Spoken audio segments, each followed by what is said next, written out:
was too good. Like, It's too good. Hang on. Wow. That was too good. Well, talk about first world problems, right?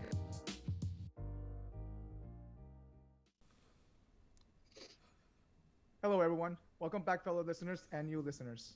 My name is Michael Wong, and I'm one of the co-hosts for the Gluten-Free Organic Podcast. Today, we have an old friend of ours, Miss Karen Mckibben. Even though she went to our rival school, but it's fine. You know, we're okay with her. Rival. Rival school, right? You know. But as always, with me, Robert Bedin. Hey guys, it's Robert. Welcome back. Today we're going to talk about travel and cultural experiences. With us is our good friend Karen. Karen, you want to tell us about yourself, or like what you want people to know about you? Anything you want to tell us? You need to tell us what you're drinking. So. oh yeah, sure. Yeah. Hey, I'm Karen. From Florida. Went to FSU, Boo. which is okay. Boo. It's okay. And I am drinking a port wine from Spain. How does Okay. it taste, though? Port wine How from does it taste? Spain. Honestly, yeah. How does it taste? Tell us the truth. It tastes like port wine. It's also white, which normally I thought it was red. Normally it is red, yeah. But it's Oh. pretty good. I like it. It's sweet. It's sweet? Mhm. And we were talking about this before, where I thought port wine was only from Portugal, so it's kind of weird that you have some from Spain. For me, I'm drinking sparkling rosé. Of course you're drinking rosé, man. It is Saturday. It's a Saturday in the middle of summer, right? It's from this. Do you guys see this? Maybe yeah. Can't barely see that. Barely see it. It's what is it called? W. Donaldson from Sonoma. Yeah. Hillary would be proud of you. Okay? Hillary would be proud of you. Man, I rosé all day as well. All right, it's not just Hillary, my old roommate. So I'm alcohol free still. I'm drinking my super strong espresso with oat milk. So keeping alcohol free for this year. So For the whole year? Oh yeah? Why? well, we'll try to at least try my best. I don't know. It's just I figured, you know what, this year is like kind of cancel. I'm not supposed to put my body into best shape and try to get my mental health and just physical shape to the best possible ability. Since we're indoor, right? And so I figure, you know what, might as well try to strive for that. It's easier because I'm not traveling as much either. So I've never really seen you drink that much, anyways, Mike. Like, even in like hey, you have proof at the wineries, okay? no, but like even there, like it's like pretty like low amounts of alcohol consumption on your side. Well, if you compare to an average person though, so it depends. What do you mean? What's an average person? I don't even know what an average person drinks. Karen, what's your average drink that you drink before you get tipsy? Just wondering.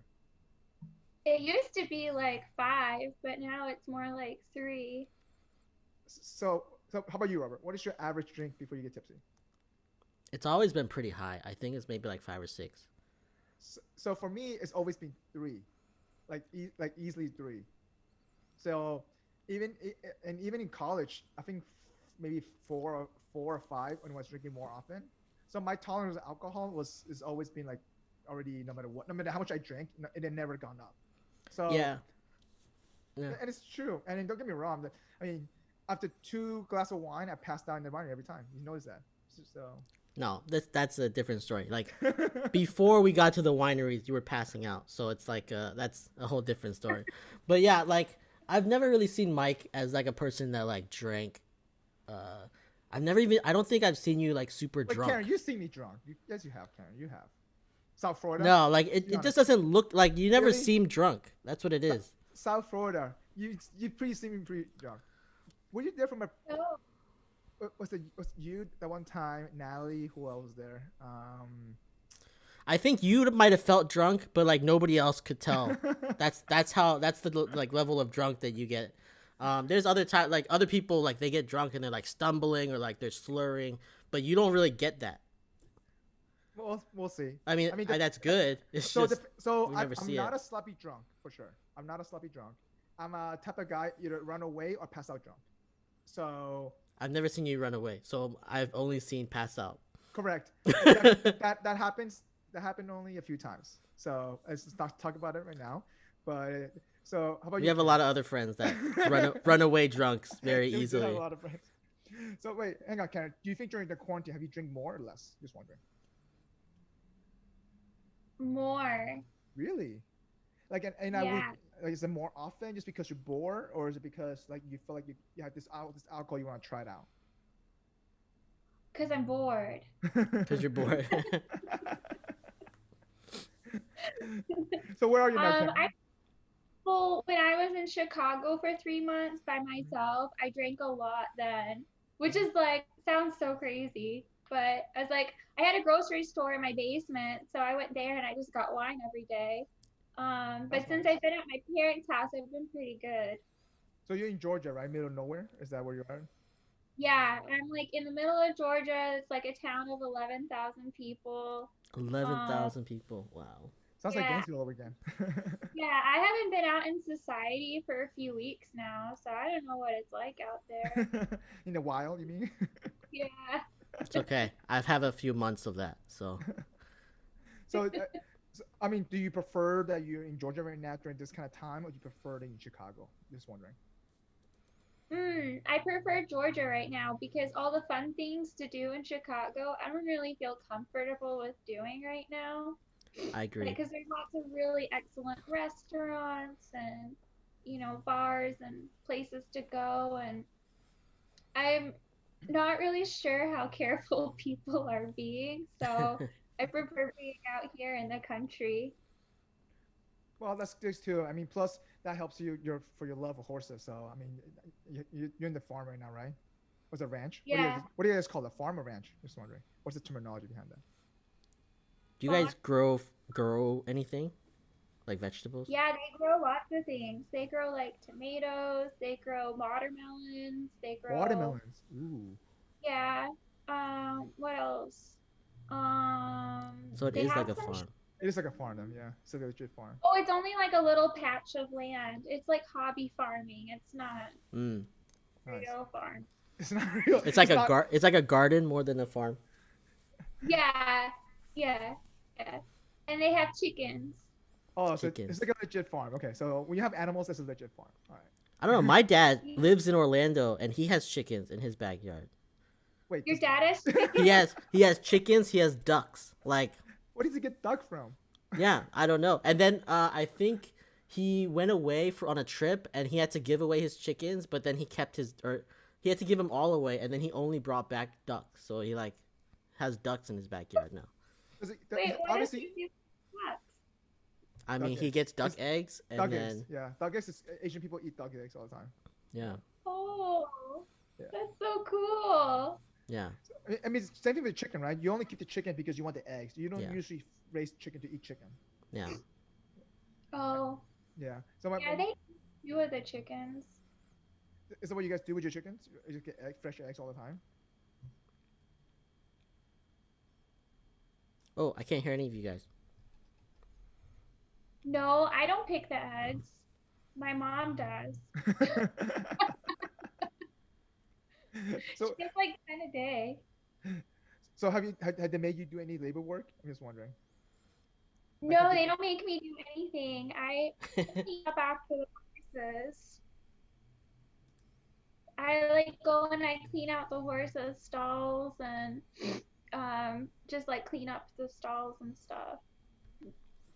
all right, that's not too bad. But I you mean, hang it's out not. with the horses a lot, so like that's Yeah.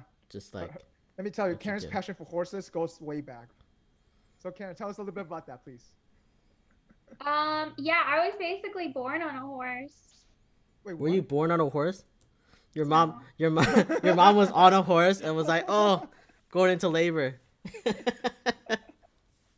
No, literally, I was the weird girl in school who like obsessed about horses and drew them all the time, and like that's all I cared about. So my mom had horses. Ever since I can remember, I've been around them. Mhm. Um, every night after school, I would go out to the barn, and she has pictures of me taking baths inside the horse trough. Oh, Like, gross. yeah, yeah, the little girl. So, yeah.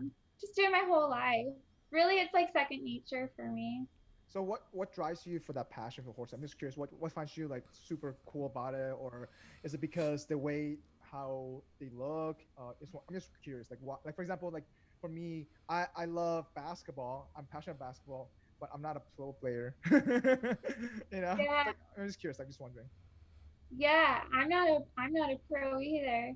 Um, um, I don't know. Horses, I think they're like a very I don't know how to describe this. Kind of like empathic animal. It's very easy to make a good connection with a horse, just like people make connections with dogs. Yeah. So it's really easy to do that, and it's a lot of fun to go fast, um, and jump over obstacles. It's just a blast. I don't really know how to describe it. So Just kind of it's forget about exciting. everything else. It's exciting when you Yeah, ride the horse Yeah, and it's we have some pictures of you picture. jumping Yeah. over stuff. Yeah. We have this picture of you jumping over like a truck or whatever. Let me oh show this yeah, I like picture. that. Let me show this picture. Um, Very One time when I was a little kid, I used to go on trail rides and I would like trespass. I'd like jump over gates and like go in places where I shouldn't go. y- And how wait, so you just went rogue, completely rogue? yeah, I would just go up. I would have like daydreams where I was like running away from my family and just like took the horse and like would just go off on my own. And sometimes I would go off on my own and then I'd come back because But did you ever get lost? Just wondering. I'm just curious. no, of course not. Oh, okay. So wait, so now, so did you ever ride competitively? Yeah. So how long did you do that for? I'm just curious. Um, I don't know, my whole life. Like from your like literally your entire childhood to high school? Yeah, I think until college, really. Oh, nice. Yeah, I went to regional championships. I didn't go too far up in the levels, but I did go to regional championships 2 times. Like, what did they Um, judge? Is how pretty your jumps are or how fast they jump? I'm just curious. Can you tell a little bit more about that? I'm really, I'm fascinated about that. I can't even pronounce the word. What equestrian? Is that how you pronounce the it? Equestrian. question. That's right. That's the first time Oh, you got it right, I think. right. I was telling last Yeah, night, Robert. I'm like, Robert, I'm gonna mention this word 5 times incorrectly in this podcast. cheers. Cheers to Cheers. that. Cheers to that. you know, I'm gonna mention this word incorrectly 5 times this podcast. There's gonna be a meme on me mentioning this word separately. I was telling Yeah. Robert about. I was gonna put a counter on screen of like how many different ways Mike said equestrian. Hey, Have to drink. You have to drink every time he says it wrong, or Every time he says it a different way. oh, so tell us about the competition. Just wondering, like, what made you do in the first place? Obviously, you like writing. Obviously, and you wanted to what showcase some skill set. I mean, what is the concept about? The concept of this. of competing. Mhm. Oh, I wanted to win. Of course, I can see the competitive edge. But like, what did they judge you about? Like, usually how pretty like the horse look, or is it how high can you jump? Is it obstacle course or something? Oh, yeah, well, it's actually really complicated. So there's different types of classes. There's some called like on just flat, where you're not jumping, and so there's dressage, and that kind of looks like the horse is dancing, and that's actually based off of like military. So back in the day, people in the military had to train their horses how to do very specific moves in battle so that like they could, outmaneuver the enemy, right? Things Mm. like that. So that one's on like technical skill and like how well you actually do the move. And then the other one, jumping, there's two different types of classes. There's one that's where it's like form, like how beautiful you go over the jumps. And then the other one is about speed, which is, of course, how fast you go over the jumps. Nice. Um, So did you do yeah. all? Did you do all of them, or did you just do one specifically? No, I did dressage, and then I also did hunters, which is the one where it's like how pretty you go over the jumps. Okay. And then how do you usually typically train for that kind of stuff? Obviously, that takes time, and then because at the end of the day, it's not just you; it's you controlling the animal, right? Or I kind of riding with that because I mean, you probably had to record yourself to see how they jump, right? And see, okay, wait, how do you correct that? I'm just my mindset's kind of like mind-boggling. Like, how do you create a horse to correct? Hey, you need to jump higher and prettier. Well, so yeah, I get what you're saying. I'm just saying, you know. Yeah, I don't know. I don't know how you make the horse jump better. A lot of it's just natural for them. Um, But but you can do exercises with poles, so they like lift their legs up better. They gain strength. For the ones that go to the Olympics, like those horses have years and years of training from like the top professionals in their field. mhm. And I mean, it's not an easy sport where you can just kind of like pick up and know what you're doing. Mhm. Um, Yeah, and it's not a cheap sport either. So You gotta no, have a horse. That's the first thing. I know. oh man, that's weird because I don't have enough money to do this on my own. So I mean, like, did it take a lot of time with your schedule, like 10 hours a week, 20 hours a week, just for you to actually practice those competitions?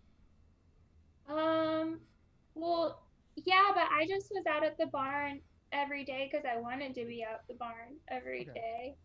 So you Yeah, just like being with horses in general, and does I think that gave you an excuse to, hey, I'm going to compete anyway, might as well. I'm already spending this time with horses. yeah, yeah, And yeah. do you think that helped you drive your natural like nature competitiveness? I'm just wondering, like, did that feed it Yeah, more? yeah, I think so. I'm curious. Did you make any rivals? Any what? Did you make any rivalry, like any kind of Rivals. rivals? Yeah. Oh, no. Was there another rider who was like, Yeah. "Oh, that Karen, hate Yeah. her. I'm gonna go beat her every day. Yeah. I'm riding to beat Karen." Or vice versa. You never know. No. Well, I'm sure you saw the same people competing all the time, though, right? Yeah, we were all friends. Oh, so you were all friends. Did you get so? But you guys never trained together. Yeah, we did. So like where I grew up, there's like a horse community, and I had a friend that I always like rode with, and we just goofed off on the horses and like would play around and like go into the pond and like jump off the horses back into the pond. So we were all friends. Okay, so pretty much met a lot of your friends through riding horses, which is that kind of got you guys a little bit closer. It's the same concept, I guess, for me. Like, I met most of my friends playing basketball. Like, to be honest, though, if I didn't meet Sammy, I would never met Robert. And I met That's Sammy true. playing basketball. Oh, Is that's how that you how you guys guys? met. Yeah, I seen the crossing playing basketball. I'm not even kidding. Nobody knows how you guys how you joined the group. Like So, nobody so knows. I met Sammy playing basketball, and then I crashed Sammy's party with a bunch of people, and let's the crossing. And that's how we got to know each other better. Okay, that makes sense. It makes sense now. So me and Karen met because we started at Merrill Lynch on the same exact day in the same team. So so it was such a coincidence that we just came like we started on the same day and then yeah, rode But through the trenches there. and for the longest time when I met Karen Jackson through you, I'm like, is she from LSU? Why did I kept thinking she's from LSU? But Oh like my the longest god, time, Mike, like I introduced you guys and then like I want to say like 6 months later, I I was talking to you and you're like, "Oh, my friend Karen." And I was like, "Your friend Karen? Like you mean my friend Karen?" And you're like, "No, my friend Karen. She lives in Chicago." You know, I was I was like, like, I "Mike, met you. you met her through me." And he's like, you're like, "No." And then like an hour or two later, you're like, "Oh yeah, that's right." Yeah, Because Mike, we met at Pollo Tropical that's right for lunch. I remember that. on our lunch break, on mine and Rob's lunch break. I know. I remember. Trust me now. I remember vividly now. Yeah, I was like, how is this possible that you think that Karen like it was your friend first, even though we introduced each other? Oh man, It's one of those moments you tend to forget. Like, for example, like half the people that I know today, I don't remember how I met. It could have been at a party, or it could have been I don't even know, to be honest. Like, for example, the people on your Facebook today, you're friends with today, how many do you really talk to, and do you remember how you meeted them? You All probably of them. don't. I All have of a them. 1,000 friends on Facebook. I talk to each of them 3 minutes a day. That's But do you, but do you remember actually meeting each individual one of them? a lot of them I do. Some people I don't like. Anyone from college, it was all a blur. Like It's all blurred, right? it could have been anywhere. It could have been at a party. It could have been at like a social thing or like a club meeting or Yeah. something. But like a lot of them in college, I don't know. But like if it was like work or anything other than college, I know where I met pretty much everyone. How about you? Yeah, because like back then when we were in college, it's like, oh, let me add you. Let me Yeah, add you. it was just Let me adding add you. for no reason. Yeah, Hey, you want to be my Facebook friend? it's like when you're like it's like when you're like a little kid and you're like in the sandbox and then you're like, oh, this is my friend, and like, oh, let's be See, there's friends. proof. We have proof here that this is my Yeah, and then friend. you're like, oh, let's add each other on Facebook because we're right next to each other, so let's add each other. That's how it worked. I know exactly what you mean. Like, but half of the time I'm like, you know what? I went through a phase where, I haven't talked to you in a while. See ya. That's it. It's Oh, because, really? Wait, you yeah, you unfriend them on Facebook? yeah, it's quietly, yeah, it's because Wow. either if I don't remember who you are, or I haven't talked to you for like 10 years. Yeah. Now I have friends from like middle school, who I didn't even talk to them in middle school. Wait, how many Um, middle school friends your friends still friends with today? I'm just curious. Or high school, even high school. Oh, me? Oh, Yeah, like three people. three. I have high Yeah. four. well high school. You know basically all my friends from high school, Mike, That's true. or both of you probably do. And then I know a few people, like 3 or 4 people from middle school, 3 or 4 people from like elementary school. Um, yeah, and then I have one like I have a couple of family friends that like we both were like born around the same time, so our families just like got us together, and then like so I know a bunch of people that Well, from a long time ago. listen, don't get me wrong. I feel like my college friends have been my closest friends since ever. Not my high school friends. I mean, I know that's not the case for some people. I mean, is that the case for you, Karen? Yeah. Well, no, Yesenia too. But I met Yesenia in Chicago. Yes. Hmm. Through who? Yeah, through you. I feel like when I introduce my friends to other friends, they steal my friends. It's happening right now in LA, by the way, too. That's what you did to Rob. Yeah, so it's just payback for that. You mean it's karma? Yeah, it's karma. All right. So anyway, so Karen, what are you doing now at work now? Are you working from home, or are you not working at all? I mean, sometimes you see you online all the time. Yeah, I'm just really efficient. I'm working from home. So you're working more efficiently. You're saying. Yeah. Do, Yeah, a lot of things are a lot easier because I I don't socialize as much with my colleagues at home as I do in the office, so I get my work done so really wait, what do you? Can you tell us what some people don't know who you are. What do you do? You know, if you can tell us. Yeah, sure. Okay. So I work for the Federal Home Loan Bank of Chicago. Hmm. So basically, it provides liquidity to like community banks in the Wisconsin and Illinois um, states. Hmm. So it was enacted by Congress, I think, through the New Deal way back in the 30s. And it's really just supposed to help community banks kind of like stay afloat and, function, right? Yeah, that makes sense. So like, so your job is almost like I guess, are you like a business analyst or more like a process-driven person? Like, what's your role exactly?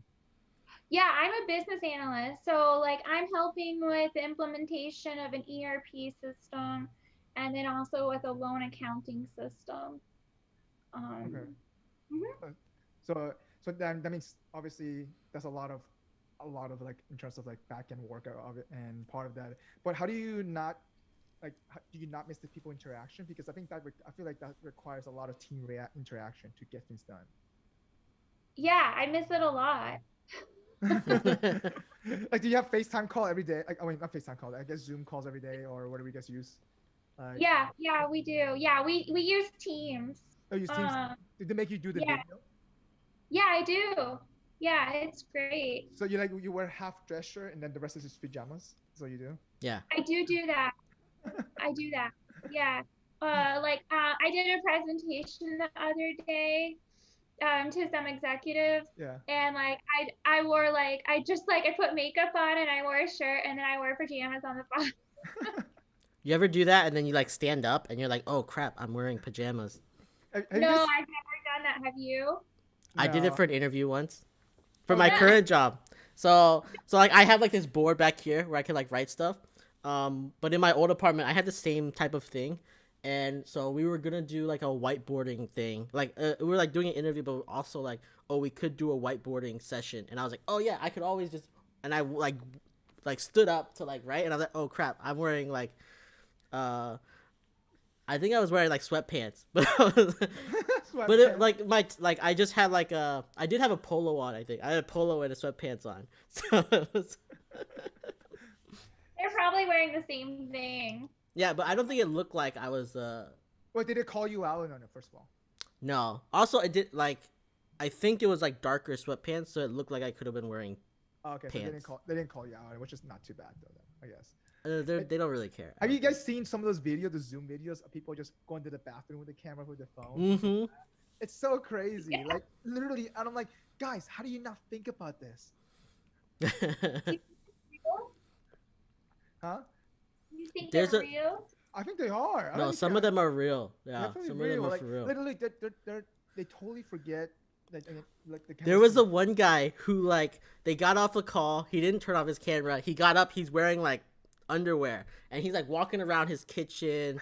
He's like doing like he's like stretching and stuff, and like everybody on the call like, oh my god! So they had to call him because like he didn't hear. Like apparently like he turned off audio or like he took off his headphones, and someone had to call his phone, and he's like, oh crap! And he was like, oh my god! It was the best video. Whoa. So Karen, don't let that happen to you. You don't want to be in those videos. Let me tell you. Yeah. How do you go back to the office after that? Right? Right? I don't Remember know. the quarantine time? Yeah, we saw you butt naked. But nowadays I find myself like I have to get dressed to go to work. Like I can't just be in sweatpants and working. You can't change your mindset, really? No, like so it like, and I have to like get up, take a shower, like get ready for the day, and then like so I'll be like fully dressed, but maybe I'll be in shorts, like cargo shorts or something, instead of like full like jeans. So you like your regular habit, pretty much in a sense. Yeah, so I need that habit to like get To into trigger you. work Wait, mode. Is that the same thing for you too, Karen? Really? I go out and I ride the horse, and then I come back and shower, and I just get online. The only thing I need is my coffee. Mm. Okay. So Yeah. so for me, I literally just get up 5 minutes before my calls and just roll into my desk. I used to do that. I used to do that when it wasn't work from home, and when I could like work when I was in the office, but I could work from home in the morning or something. I would just roll out and start working, and then I don't know what it is, but ever since like we started working from home, I needed a way to like get into that mindset. So for me on the East Coast, I used to get up 5:30 in the morning, go work out, go for a run, and then warm up, type of deal, eat, like, and then get into work around 7 o'clock, right? But here, because I'm working East Coast hours, so I'm already up at 5 o'clock already, so therefore I don't even have time to do that. I literally just roll into my phone calls, and so literally like, every day I'm up 5 a.m. just cranking it away, and it's hard because at my first, so I always have a weekly daily call at 8 o'clock, and then I have a half an hour break. That's when I get my coffee. And then I quickly just, shower and stuff quickly, and then just go back in. And then literally in this desk for like 12 hours, 13 hours. I feel like I'm working longer hours when I'm working remotely. Are you in your That's true. room? Yeah, I'm Are in my you in room. your? You work in your room? Yeah. So my bed is literally like 2 feet away from here. Oh. Yeah, I can't do that. Well, Yeah. I don't have an office desk here though. Yeah. I think that's why I needed a routine too, because my desk was in my room and it was like right there, so I needed a way to like But not anymore though. get You out moved, of right? it. Now I move, but I still like I'm used to it, so I just get ready for the day. Yeah, Yeah. In, in, yeah, in Florida, I have a little office where I can just go into it. So therefore, at least I have that separation, which is Separation. it's a mindset separation too. I think that goes into that. Hmm. You know. yeah.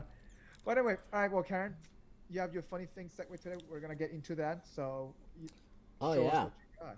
like extra MSG section. Yeah, That's what we're the extra calling it. MSG session. Let's do it. Oh, okay. So I don't have any visuals for this one. I don't know if you guys already know this story, Mm. but we said we're going to talk about travel and Yeah. culture. Yep. Mm-hmm. So, uh, y'all went to Colombia, right? Yeah. Yes. Yep. Yes. So, I don't know. I lived there for 2 years, and 1 year we went to Cali, for Christmas time to go to like the feria and just participate in all the celebrations. Carlos has like my fiance. Carlos has a big family there. I met like 30 people. Everyone's speaking in Spanish all the time. Um, and it was a really great time. Um, so question to you guys, what do you think about like Colombian food? The honest truth or the or the behind the scene truth? What do you want to hear? Oh, Because I have a lot of Colombian listeners, probably. No, I'm just kidding. For me, I grew up with Hispanic food, so for me, I feel like it's okay. Everything's fried.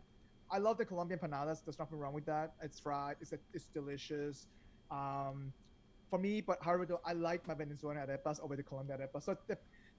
Every food has its own pros and cons, right? Sometimes it's just be too bland. I think it's Mm-hmm. or just too much carb. Like Indian food has just way too much carb, potatoes, rice, everything, right? Or Italian food, actually, it's one of those two, you know. So for Colombian food, for me at least, it's a little bit too fried for my taste, but I still like it. And sometimes it's a bit too bland, too boring, too as well. Too bland. yeah, That's what I found. I found it's like a little bland for me on my end. But I don't know. For the most part, I'll eat it. I like it.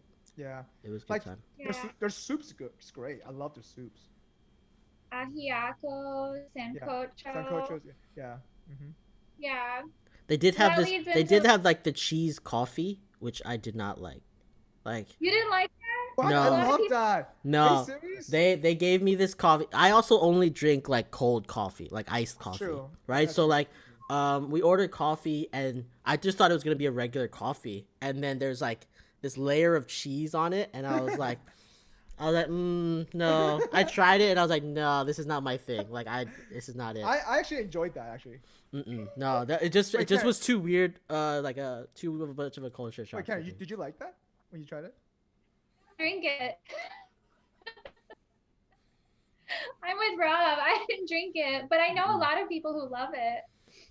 Yeah, I couldn't Uh, do it. all right, so Yeah. go with your story. Go ahead. Okay, anyway, so you guys brought up sancocho, which is like Yeah. traditionally on New Year's Day. So in Cali, Yep. they make sancocho. And so we went over to Carlos's family's house and we arrived there and one of his little cousins says, "Oh, the chickens are scared today because we killed three of them." And I was like, "Oh, wow, okay." How old's this And kid? then I don't know, he's like 7 years old. He was showing us around the farm and he's saying, "Oh, the chickens are just a little scared." And then so I go inside, see everyone in there, and then of course there's the chickens laying on the counter. So literally having sancocho from scratch. Like nothing is processed. Hmm. Well, I think that's a big difference, to be honest, though, between South American food and American food. Yeah, Hmm. yeah. I thought that was really cool that they're making it from scratch. Yeah. So they plucked off all the feathers and everything, and actually butchered the chicken themselves. And then his aunt asked me later on in the day, "What part of the chicken do you like?" And of course, like I'm not a picky eater. Like you guys know me. We've gone out to like really cool restaurants and had interesting foods and And pollo stuff. tropical. Puerto Yeah, like pollo tropical, Rico. very exotic food. Um, so I just say, no, I'll have any part. Like I Oh eat wow, anything. that's what Yeah. you told You them. should have said that. Why? Wow, any part. That is Oh, girl, they're ambitious. gonna try you. That is ambitious. I know. Okay. You know what I got? Do you know what came out of my bowl when I No. first stuck Can my you, food in? a neck? No, it was the foot. The foot. Oh, it's chicken foot. Okay, all Chicken right. foot. Okay. Okay. I prefer that over the chicken foot. Every they literally ate the whole chicken. Like I had no idea in other countries that like people actually eat every single part of the animal. Like there's a part called the nut, and I think The that's glance, beef. the glance, right? Yeah. Um, and people ate that. I mean, like they ate the whole chicken. And I had no idea. I thought I was an outgoing eater until I was presented with the I foot. would never say that I'll eat any part. That seems Yeah, me neither. like I'm pretty ambitious, but there's like I don't know if I want to eat like chicken heart or chicken feet or Chicken liver or chicken chicken feet. liver like that type of stuff Yeah. seems a little bit out there. Anything internal seems like too much. Well, actually, chicken liver is actually a very popular dish in South America. They actually pan fried it with beans, things like that. It's a very popular dish. I It, mean, Is it really? huh? Oh. They eat, like you said, they eat everything. They eat the chicken feet, and the same thing for the Asian culture. Chicken feet is a big thing. Like they don't mhm. let any kind of part of the animal go to waste either. There's Yeah. I've never said that I'll eat anything because of when I was growing up, we would have like fish, right?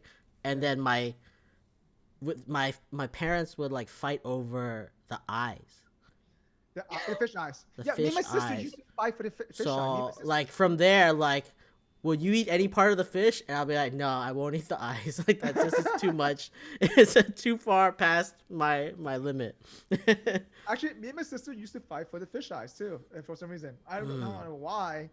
It didn't taste anything, and I like it made no sense at all for why we did it in the first place. I don't know. Literally looking back, like literally like 25 years, 30 years ago, like looking back, like why did you even do that? Why? I, Why? I can't do it. But like, Carlos said, yeah, fish eye is supposed to make you smarter. that's what my mom told me That's when I was a little. yeah. So Yeah. my parents said too, but I was like, I don't care. I'll be dumb. I don't need that one. I'll eat the rest of the fish. Like it's fine. Uh, this is probably why I'm not that smart today. Let me tell you. I didn't have enough fish eyes.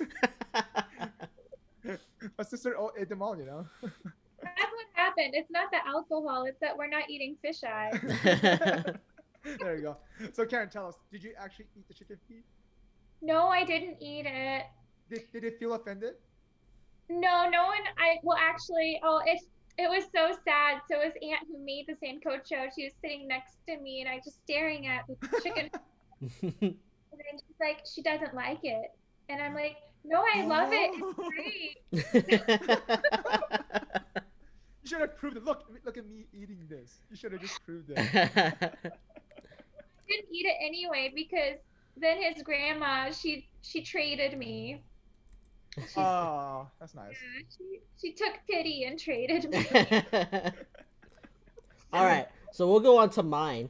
Gotta go Um, first. uh, I'm gonna send you this link to an Instagram page that I found. Yep. Right. Um, it's since we have Karen on, I thought this would be funny. It's called Karen's Unhinged. So Oh. it's an Instagram page where they just have every Karen that they've ever seen, and just like have videos and pictures of different Karens and just doing different crazy things and being too much. Being Karen. Being a Karen, yeah. Being a Karen now is that kind of what like an adjective? That's pretty crazy. Look at this. Not a name. Like one of them is like not a name, not a name, but a status you earn. That's what a Karen is. Yeah. Oh man, this is good. So I just sent you mine. So mine's also an Instagram handle. It's called Foodies in the Wild. So pretty much it's literally people doing crazy stuff, how they take food, and so they get filmed by other people on how they do crazy poses, things like that, just to take the food picture. So I figured, because Robert does the First, cooking show first now. off, first off, right. Yeah. The guy's name is Tank Sinatra. Oh Tank yeah, Wait, the Sinatra. food in the wild. Where'd you send it? Did you send it on WhatsApp? Yeah, to yeah, the WhatsApp group. yeah. Check that out. Yeah. Okay, which Oh, one should I look at first? this. Karen's unhinged or Oh, you can look at both. Yeah. Karen's Unhinged. I sent. That was mine. Um, this this first one looks like something I would do. Uh, Of you putting the food in the ground. Putting the to take food on the pictures? ground to take pictures. but you won't eat anything, but you will put your food on Food the in the ground. ground. Yeah. No, Yes. phones eat Rob, where do you want to eat? On the ground. on the ground. Yeah. No, I don't want to eat on the ground, but I'll put it on the ground so I can take my picture for the Instagram, for the Right. gram. Just for the gram. There's a picture of like. Hang on, let me send you guys this. It's the same. It's so pretty much this is like the whole, I guess, Instagram handle. But there's a specific post I want you guys to check out. It's pretty hilarious. So this girl brings the flashlight to the restaurant, and literally, it's not a typical flashlight. Let me show you guys. Like this big one right here that I see. This big flashlight. I see it. Oh my god. She has almost a purse. So so living here in San Francisco, I have all these neighbors. One of my neighbors was dating a food blogger, right? Okay. So we went out to one of the restaurants down the street here by the water, and she sat there so we went separately. So me and my friends went, and then we saw them at the next table, and they ordered all this food, and literally they sat there for 45 minutes while she took pictures of everything, and she would stand up on the chairs to get overview shots. She did all kinds of stuff. 45 minutes, and we're sitting there. We're like, hey, does your food ever get like cold before you guys start eating it? And he's like, all the time. I was like, oh my god.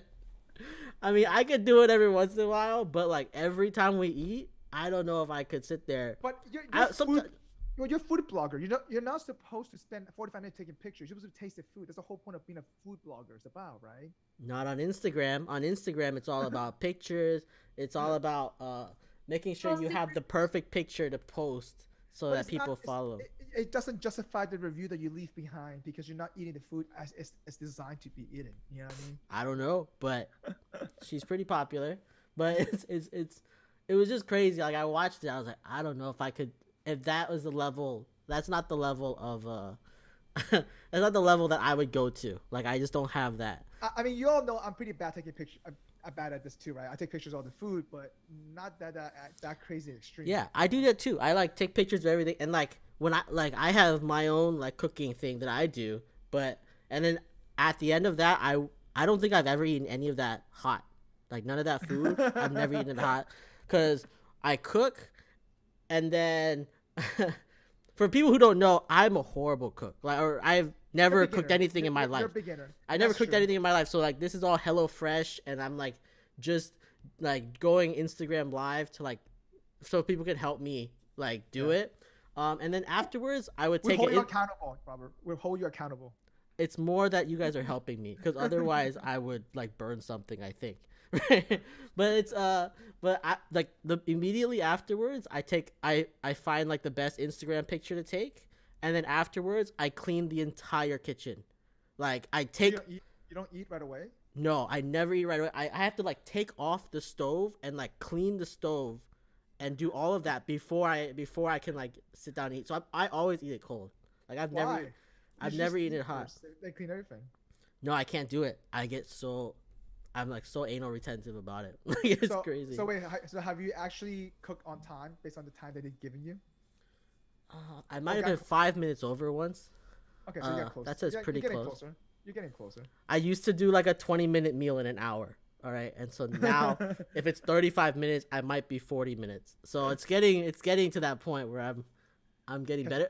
Oh, but that also like I do all the prep before, so that like cuts into time. because my like knife skills are horrible, so it's like I need to like do that first. So, Karen, do you do a lot of cooking right now? Your parents or your parents does the cooking for you? I made some scallops today. I'm pretty proud of myself. Nice. Wow. When quarantine first started, I learned how to make scallops and I learned how to make a steak. Nice. How do you do your steak? Reverse sear? How do you do it? Pan grill? I don't know what that means. So Okay. How do you cook your steak? How about that? How do you what do you use to cook your steak? So I put the skillet in the oven and I preheat it to whatever temperature they say. I think it's like 400 or something. Yep. Hmm. And then I take the skillet out and then I put the steak on it on like high. Well, Yep. butter and oil, and then I put the steak on high and then 3 minutes on each side. And then it goes back in the oven for like a little bit amount of time. Okay. That's good. So do you ever season your steak a little bit with salt, anything like that, or garlic, anything? Like do you season? Yeah, just salt and pepper. That's all like the guy said online. Nice. So Yeah. like, are you a pro at that now? Like you always get your perfect medium rare? Oh, it's amazing. It's so much better than a restaurant. Like, Yep. I don't see what is the point of spending $50 on a steak in a restaurant when you can make it at home for like $10 and it tastes amazing. Yep. That's true. Yeah. So I mean, especially now, if you know that you're buying good quality steak and you know that it's only costing you half the cost, and not only that you're getting more food, and especially you know how to cook it, you have the time to cook it, obviously, and it's definitely worth it. I completely 100% agree. I find cooking like a waste of time. Like I feel like I find it like I'm spending so much time cooking and like not enough time eating. Like it just doesn't compare to the time that like enjoyment that I get out of it. I don't think I enjoy the cooking process. That's why. Cuz so that part is not like enjoyable to me. Oh, I love it. But Actually. the eating part I totally love. But that part is so small compared to the amount of time it took for me to make this meal. um Right? but like I've been to steak places where I don't know if I don't know if I could get the level of Quality. quality that they have. I went to this like Japanese steakhouse where they had like Oh, A5 Wagyu beef, and it was That's different though. Yeah. amazing. Like it was so good. It was expensive, but I would totally go back. It was so good. But I think the But like restaurant. yeah. Oh, Go no, ahead. I was saying that I think the restaurant Karen and I talking about is like Outback Steakhouse, right? I think Oh that's yeah, yeah, yeah. but the restaurant you're talking about is different though. Like the It's level like of super quality. high end. It's like top quality everything. Like those are so good. The meat just like melts in your mouth. It's so good. yeah. So wait, I've Karen, just, huh? sorry. So wait, so did you say that you put in the oven first and then sear it, or you sear it first and put it in the oven? I sear it and then it goes in the oven. Oh, okay. So you do it the regular way. So okay, so you What's a finish it. reverse sear? So you put it in the oven and then you sear it at the end. Oh, Yeah. so it's just like the reverse steps. Correct. It's the first step. Usually you do that. I mean, I've seen it done multiple ways, but the way she does it is called the pre-sear way, where you pre-sear to get the edges, then you finish in the oven with a nice like temperature, and you get that crispiness on the outside. Hmm. So. What's the one where you like put it in the microwave and then? I'm just joking. You could do it just in the oven, to be honest. There's an oven method as well. But you want that sear, right? Like that's Yeah, you it's do like want the sear, yeah, the crispiness and Mhm. just the tenderness. Yeah, I like the crispiness. I like it like a little, I like the little burn pieces. char. Yeah. That's Nice. like the best part. But do you do a And then I'm churrasco or do you do like a New York steak? I tried a fillet and then I've tried a New York strip and I tried the other one, T-bone. Yeah, T-bone's harder to do. Yeah, I didn't like the New York strip or T-bone. My favorite's the fillet. Why is that? It's less fat. It's small. Okay. I like it. I like the less fat ones. Like for real. Really? Yeah. I like the fatty ones. That's the reason why I like the Delmonico cuts and the ribeyes for me, and the ribeyes. Ribeye? Yeah, Hmm. yeah. Or, Wow. or hey, Robert, you know what I've been craving for? That prime rib place. Oh, House of Prime Rib. Oh my god. Wait, Karen, have you been delicious. when you went to SF? She's never been. Wait, No, I haven't gone. To where SF?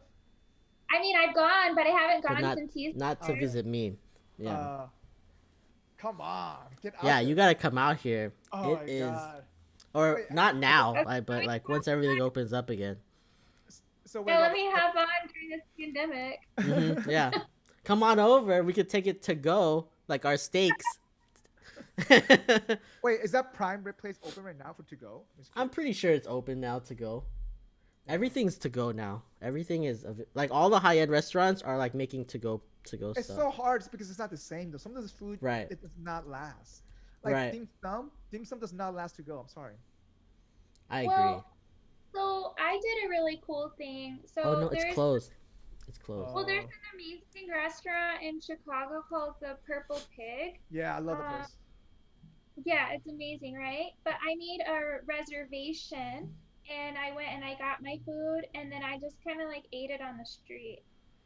Like right outside. On the sidewalk. Everyone thinks oh, she's not homeless. She has food right there. Yeah, I've actually done that a few times in Chicago when I got food, like fried things.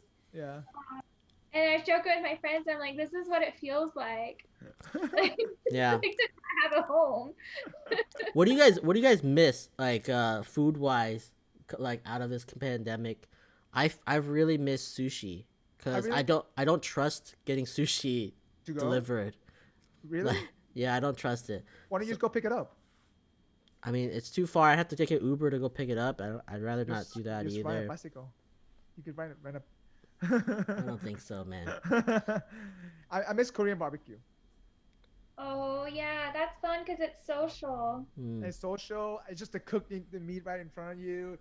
The different type of side dishes, like they bring in the egg dish. Just those things have to be fresh to eat. I mean, the side dishes, yeah, you can make that yourself, whatever. But it's just those little things. Like I don't know. For me, that's what I miss. And you're right. I've had Korean barbecue delivered. It's not as good for sure.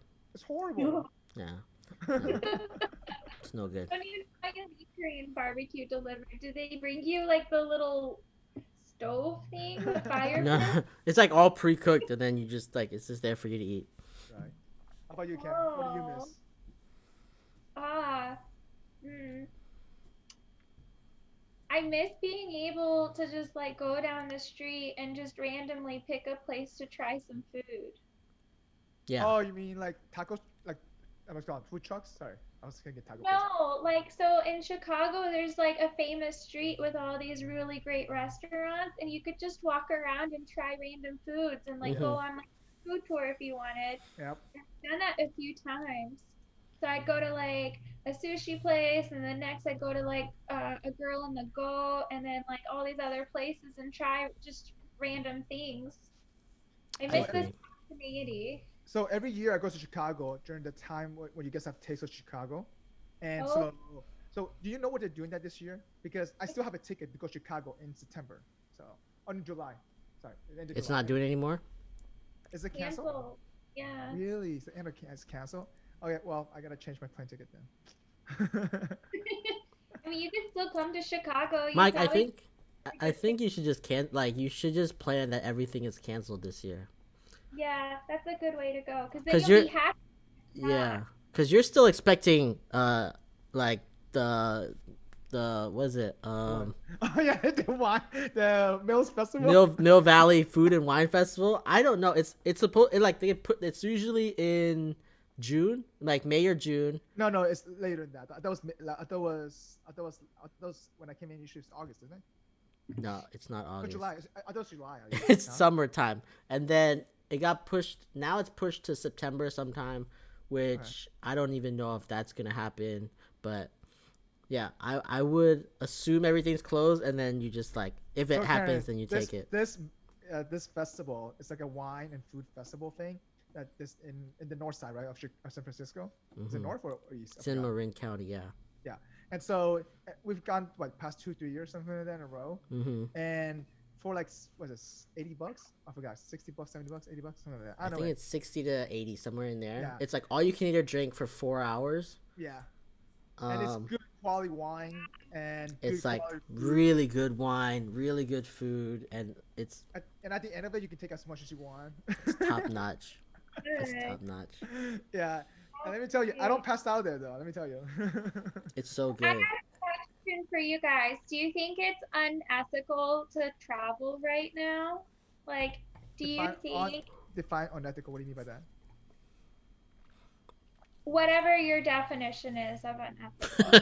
Like like do you think I shouldn't travel because of my own morals, or do you think I shouldn't travel because it's not right for everybody?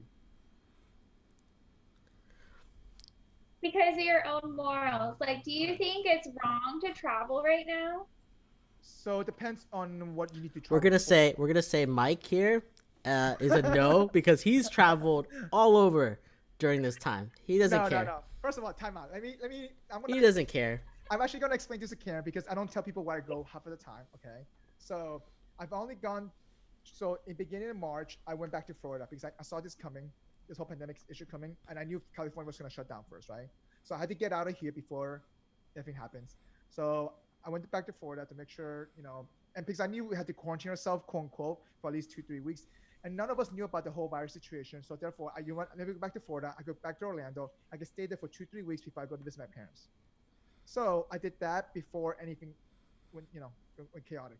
So by the time April came around, everything was already shut down. Everything was just going crazy, right?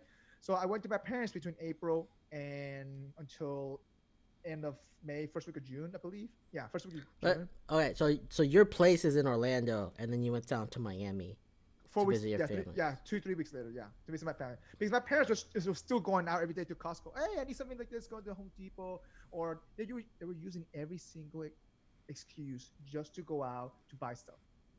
I'm like, guys, what are you guys doing? You guys don't even know the detail of this virus. So I was literally being the parent down there, making sure they're sitting down, making sure they're doing their online classes for English. Literally, like the roles were just reversed. Mhm. Uh, You so became Mhm. the I became the parent. Literally, I really did. So I did that for 2 months or so, and then I went back to Orlando for like a week and a half. I kind of took my dad with me to help me fix some stuff at the house, just because also part of it because I think my mom and dad like it was just for them having that time apart helps a little bit because they've been locked down for so long. So with that in mind, after that I came back to Florida and towards like I guess 2 weeks before June, so pretty much mid June. So to LA. So I took a flight back here, and that's pretty Yeah. much really it. So no, that's Oh not wait, hang on, it. hang That's on. not I it. went to I went to Lake Tahoe. I drove to Lake Tahoe with Yeah. my friend. So Mike left Florida as it was starting to ramp up in Florida. Yeah, I wanted Came to to escape it. LA, which was already rampant with crazy cases, and then drove up to Lake Tahoe Yeah, for the week and then drove back down. yeah. Yeah. That's not that much trouble though. Whereas I've literally been in my apartment for 4 months. No, you Like moved. it's You like moved. different. You moved. I yeah, in you the went to building. another. I moved within the building. Like it's, and I've gone out to get like coffee like once a week. That's it. That was I, it. I feel like it's okay to go out as long as you're not like congregating with like 1,000 people. I'm sorry. Like if you're running by yourself at the beach, open space, you're not affecting anybody, right? So Yeah. going back to your question, Karen, like why are you traveling for, or is it moral to travel? I think depends on the situation. Let's say that if I was traveling every single week for fun, that's a whole different story. Because now I'm putting myself more at risk, and then you don't know what you're gonna catch, and then you could also potentially be spreading stuff. So so I don't know. Moral. The yeah, moral thing would have to be like how you uh like so for example, how you act in your yeah, travels, right? Like Mike went to Florida, quarantined himself for 2 weeks before yeah, meeting with people.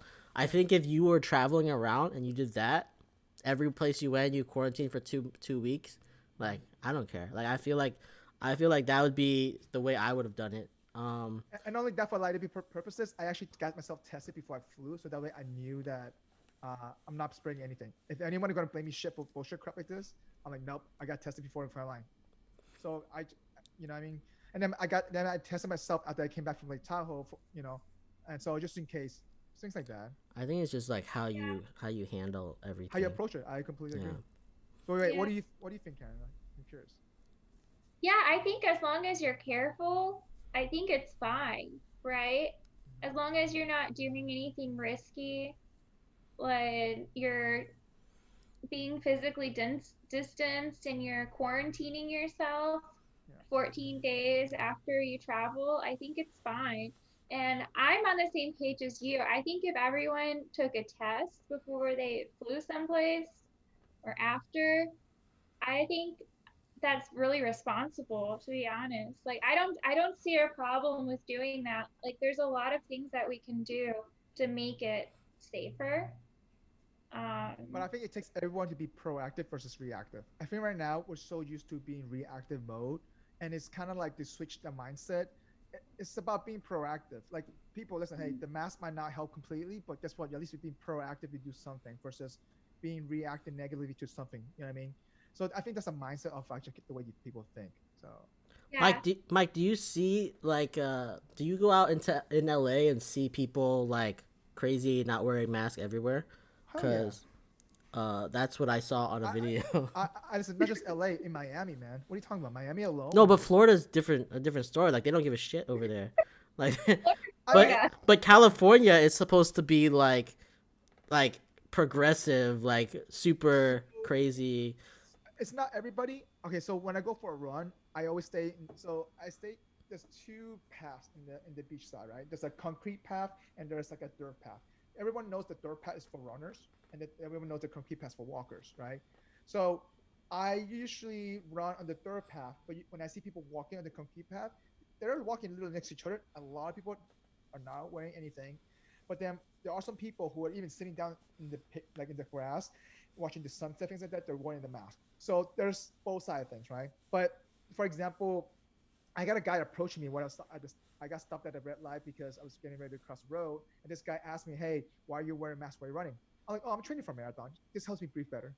I just like how he was responding, and I'm like, come on. I'm like, so like it was a dumb question, right? I find it weird that they like go out of their way to like say to like ask why you're wearing a mask. Yeah, but that's what I'm trying to say though, right? So but I wouldn't go out of my way to ask somebody, hey, why are you not wearing a mask, right? I mean, it's not my duty to. I'm sorry, I'm not your mom, your dad, but at the I same would time, for my friends though. huh? If I knew Yeah. them, if I knew them, I would say something. Well, that's different though. I'm talking about random strangers right now. Right? Yeah. So will you go up to a stranger, hey, why aren't you wearing a mask? Mm. No, not I've seen really. it. I also don't want to I talk to people, so I'd rather not. But my also one of my biggest thing, people react that so angrily, and I'm like, why are you reacting so angry? Why are you putting so much emotion to this? Is it really worth it? yeah. Like, why are you me asking someone why you're wearing a mask? Why are you getting angry? Like, why are you even like? What's the purpose? Like, to Yeah. The video I sent it to you, Mike, to the to the guys group, and I was like, yeah, like it was these two guys, and they were like had a box of masks give in them Oh, LA, and they were like giving yeah, them away, and they're and like, you hey, if you guys want masks, we have masks, yeah but everybody was so angry that they just had the box and yeah asked if you wanted a mask. Not like yeah that you should wear a mask, not yep anything like that. Just like, oh, if you want one, we have them. And people were getting crazy upset with yeah. them. This was at Huntington Beach in Yeah, California, just like a couple hours from here. Yeah, yeah, they were crazy. just reacting so weird. Like, I'm like, I don't get why people. So my for me to understand that mindset, I just don't know how they even got to that point, right? Yeah. But if you're flying, going back to the flight situation, they tell you ahead of time in your boarding tickets. Wait, I'm not sure. Did you flew or did you drove from Chicago to Georgia? I flew, and actually, I would not recommend flying with Spirit because Allowed right now. I didn't recommend that before pandemic. Like so. well, I had credit with them, right? They were not keeping the middle seat open. Um, so I wouldn't recommend it. But from what I've read for planes is that like they filter the air, like filtering the air on a plane is like cleaner than a house. It is. So what they end up doing is not only that they lower the average temperature of a plane too as well, just to do that to get that circulation going.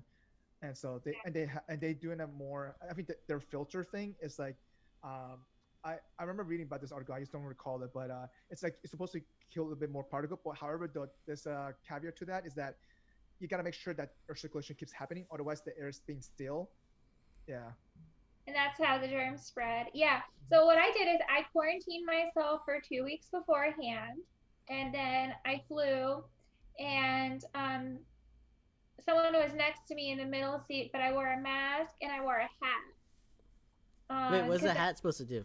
I don't know. I guess the germs that Gets like come germs off of your head. right, like we I, don't know about this virus. It could like get in your hair. I I don't always know. have my hoodie on when I travel, so I know you just saying. I know exactly what you're saying.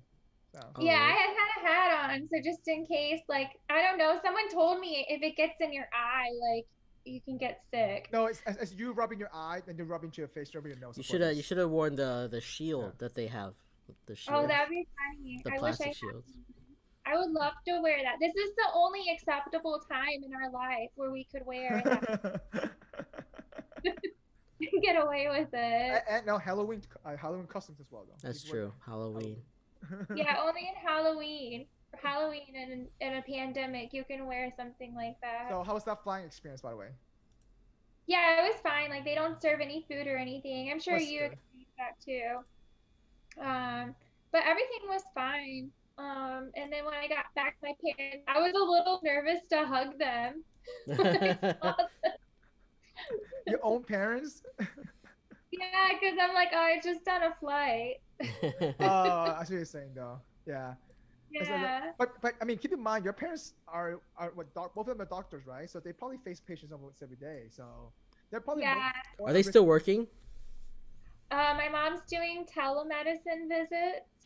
So she's just calling people up and asking if they're okay. And my dad is actually administering COVID tests. Yeah. Mm, See, so they're definitely Yeah. more at risk than you are. yeah, that's true. Yeah. Yeah. So I So don't think I need to worry. yeah, so for me, my flying experience was actually pretty good. Delta does a pretty good job keeping the aisle middle seat, but just to let you know, I think after June 30th, I think every airline kind of reverted back already to almost normal standard, except for Southwest. But Delta still Uh, but they kind of announced that in a sense quietly, and so I think Delta still does a pretty good job doing it, just because they try to do the best, not populate the plane. Because, first of all, it's already like kind of like people not traveling already, right? So the last thing they want to do is bad publicity. So they do serve the food and they do serve the drinks, but it's all can based, bottle based, and the food is already pre wrapped in a plastic bags with like napkins in it, the snacks in it, and fork things like that. So it's nice. So they've done a good above and beyond. And inside the bag, it has hand sanitizer and a wipe. Mm. oh, good. So yeah, and this is regular economy, by the way, not first class and stuff like that. So I read in Colombia that when they start their domestic flights, the airline is required to give the passengers hand sanitizer. yep, does that. I think American Airline does that. United does that right now. So I think they all do. The little hand sanitizers, I think just for them, for liability purposes, in a sense, to protect themselves. But part of it is, I think, is the right thing to do. And I think that, for example, like first class, if you're sitting first class, you have the whole seat. There's no one next to you because there's only two seats, right? Hmm. So Yeah. literally, there's no one next to you if you get upgraded to first class. I'm like, damn it! I was in the bubble. I was like literally the last person did not get first class. I was kind of mad about Yeah, you're always mad about not getting upgraded. that. I'm First like, world problem. Yeah, but first, no, definitely first world problem. but no one's flying though. Come on, there's no excuse for you not to get first class. I mean, if they But don't have a seat, they don't have a seat. I know, right? Well, speaking of travel, so Karen, you lived in a couple of places, right? So like, out of curiosity, what made you jump into? I think you went to Australia first, and you stayed there for like a year to 2 years for studies, right? No, I went to No. Colombia Oh, yeah, first. Colombia first. That's what it was. Colombia Hmm. first. Yeah, Yeah. for 2 years, and then Australia for a year. So tell us a little bit about Colombia and the experiences, the cultural shocks that you encounter, and the things that you learn. Yeah, Colombia is amazing. Wait. Talk about like how what made you choose Yeah, it's Colombia Colombia. to Why choose? begin Yeah, with? I agree. Yeah, why Colombia? Yeah. Oh, that's an even better story. Yeah, so like my life was too good. Like, Was Wait, too hang on, good. hang on. The life Wow. was too good. Well, talk about first world problems, I right? know, right? Oh my god, my life was so good. I have to go to Colombia. Colombia. It's like a downgrade. It sounds like a downgrade for Yeah. some reason. Colombia is nice, but it's not like too good. That's like, like explain. Let me explain. I thought that everything was so easy and I wasn't getting challenged. Like I was working a lot, but it was really easy and I Mm-hmm. didn't really enjoy it. And I wanted something more challenging and I figured there'd be something I wanted to explore and expand my horizons. So There we go. I'm like, I can't go to Europe because Europe's just as easy, if not easier, than the US, right? Yep. So I was like, I'm gonna go to South America. Where things are And I was rough. thinking, right? I'm It's like, rough. I mean, I'm not gonna lie. I've seen like all the narcos and stuff and all the like narco trafficking movies, and I was like, well, that seems kind of cool, right? That All right. life So might be easier if wait, you're wait, one of the hang on. So narcos. tell us about your experience, and then tell us compare that to what you thought about before that. I'm just curious. Like, Expectations, yeah. expectations. Yeah. Yeah. Okay. So my expectations were, I thought, I thought it would be similar to Europe, but I did not. I don't know. I thought it would be similar culturally to Europe, but actually it's quite different. Um, and in when I first arrived there, I was like scared I was gonna get kidnapped. Like, don't tell anyone that. Well, actually, I'm telling everyone, right? All But right. I was scared to get kidnapped, right? So I was like walking down the street, and I'm like, oh my god, like someone's gonna follow me and kidnap me, because like that's all you see in like news and stuff. But I lived there for 2 years and nothing bad ever happened to me. Like, I never got robbed. I never got mugged. I never got kidnapped. Literally nothing bad happened. I felt very safe, Mm. like 95% of the time. So can Like, you tell us I where you were? This one. We're in Colombia. I was in Bogota, the capital. Hmm. So I taught English there for 6 months, and I taught at nighttime, and I took Spanish classes during the daytime. And then after that, I did like a master's program in one of their universities. Took classes at nighttime. So yeah, it was just a great experience. I went to a bunch of different departments in the country, and like the cool thing about the country is that, so I think Americans, we have this problem where like whenever someone says something about like Latin or Hispanic culture, people assume it's Mexican. Uh, Wait, They it's they not. everything. generalize. They generalize. Wait, are you sure it's not?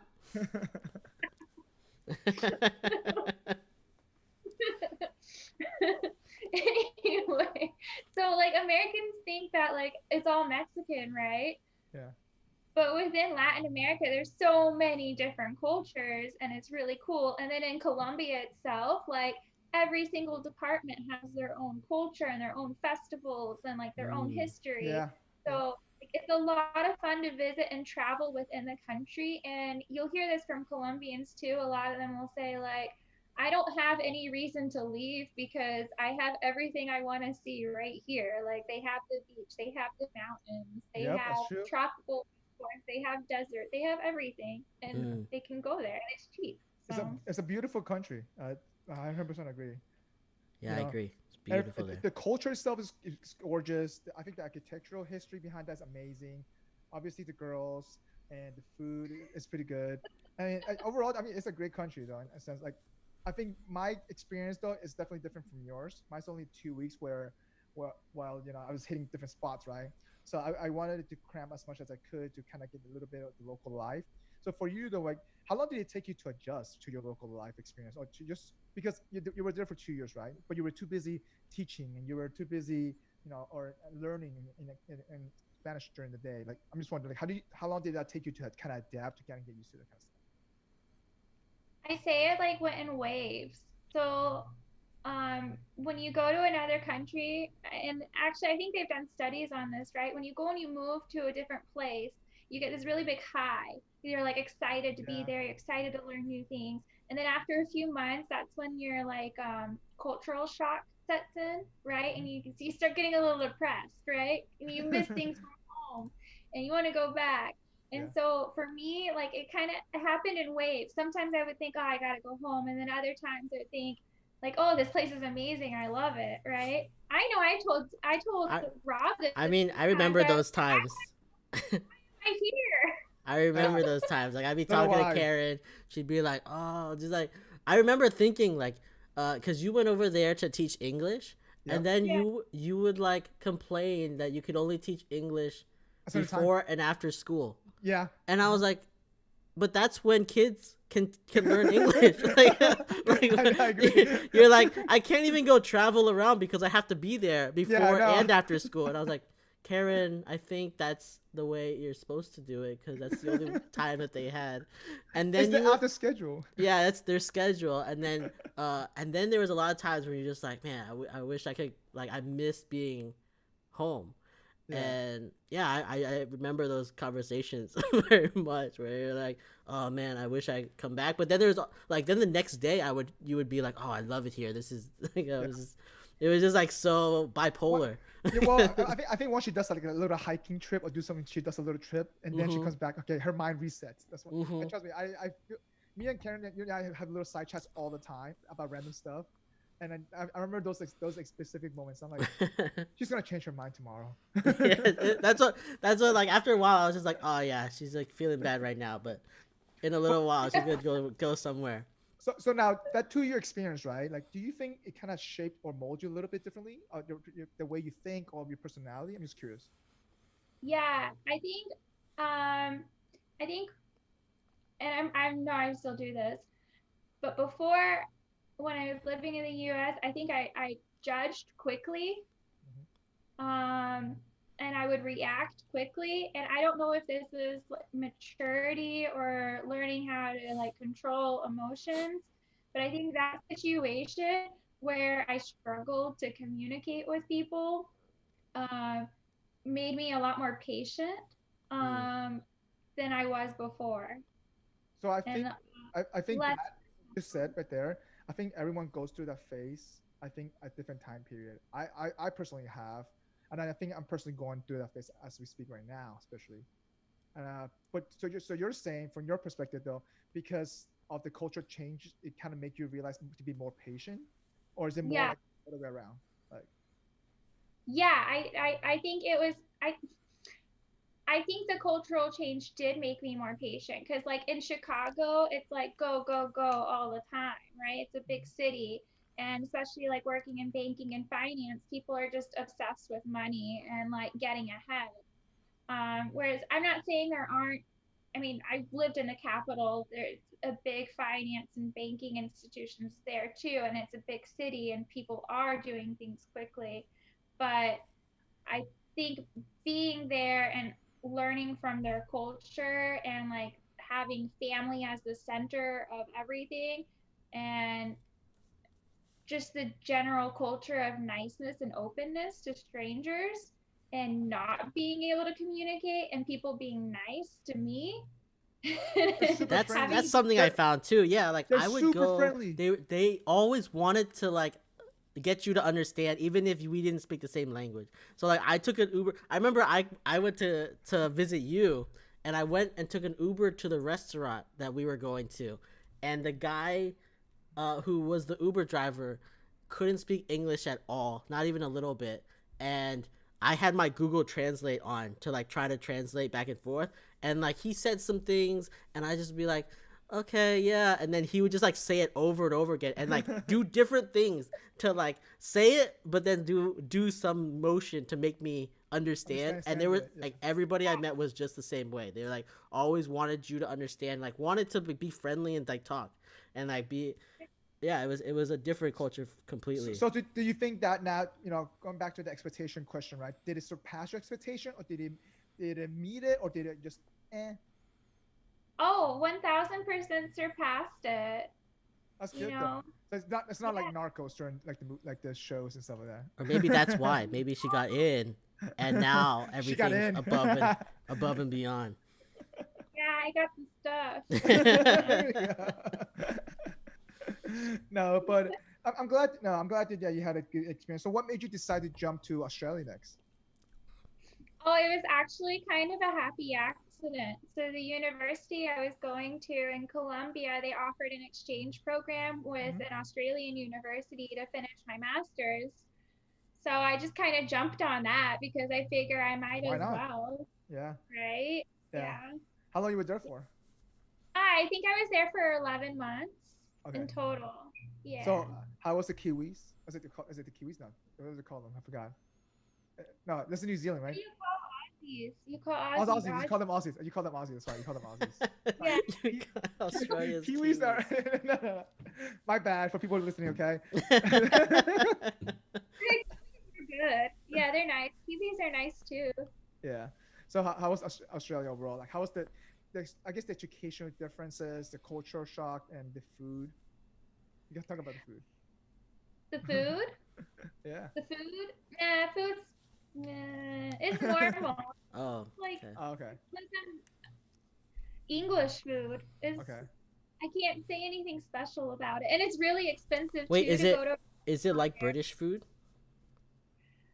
Yeah, they eat a lot of meat and potatoes. I heard British food is really bad. Oh, um, it's not bad, It's No, not it's not. bad. It's not bad. but I it's agree. not exciting. Yeah. It's Okay, Yeah, just okay. just okay. All yeah, right. it's edible. You Yeah. can eat it. Pastries though are good though. I like the pastries there. The pastries are good. Yeah. Yeah. Mhm. Cool thing about Australia is there's a lot of people from different parts of Asia, so like you get a lot of really good Asian food. Oh Mm, yeah, that's what I heard. Really good Chinese food and really good that was called Thailand food, Thai food there, mm. supposedly. Yeah. Yeah. Yeah. Yeah.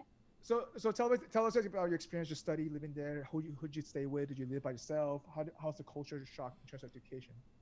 So I lived in Brisbane, which is kind of like in the middle coast, Hmm. right? On the east coast in the middle. Is it closer Um, to Sydney or which major It's in the city is north side, close? right? it's like it's in the middle. Okay. It's in between their major cities, like their It's in between. Will you What's the call one? will you call it a beach town? A beach like a No, there's no No, beach. it's not. It's in the center of the country, right? Or it's uh, closer Yeah, to it's closer in it's oh, it's more closer inland. inland. It's It's more more inland. inland. It's more Yeah. inland. Got it. Okay. it's on the coast, but it's inland. Got it. Like the coast there is all mangroves. There's no natural beach Got it. in Got Britain. it. Okay. Yeah, it's really nice. Brisbane's beautiful. All of the cities in Australia are so modern, clean, low crime. It's really a nice place to live. And if it were closer to Uh-huh. America, I would live there.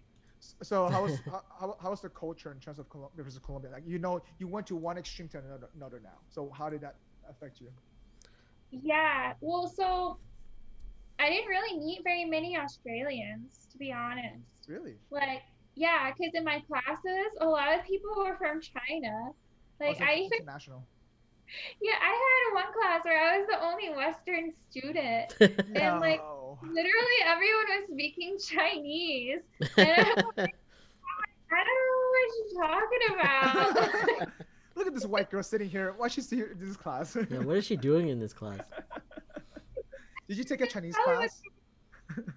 No, I didn't. I learned how to say like a bad word, and then what's the other word to say? Like I don't know. We'll push it down. Yeah, you don't know.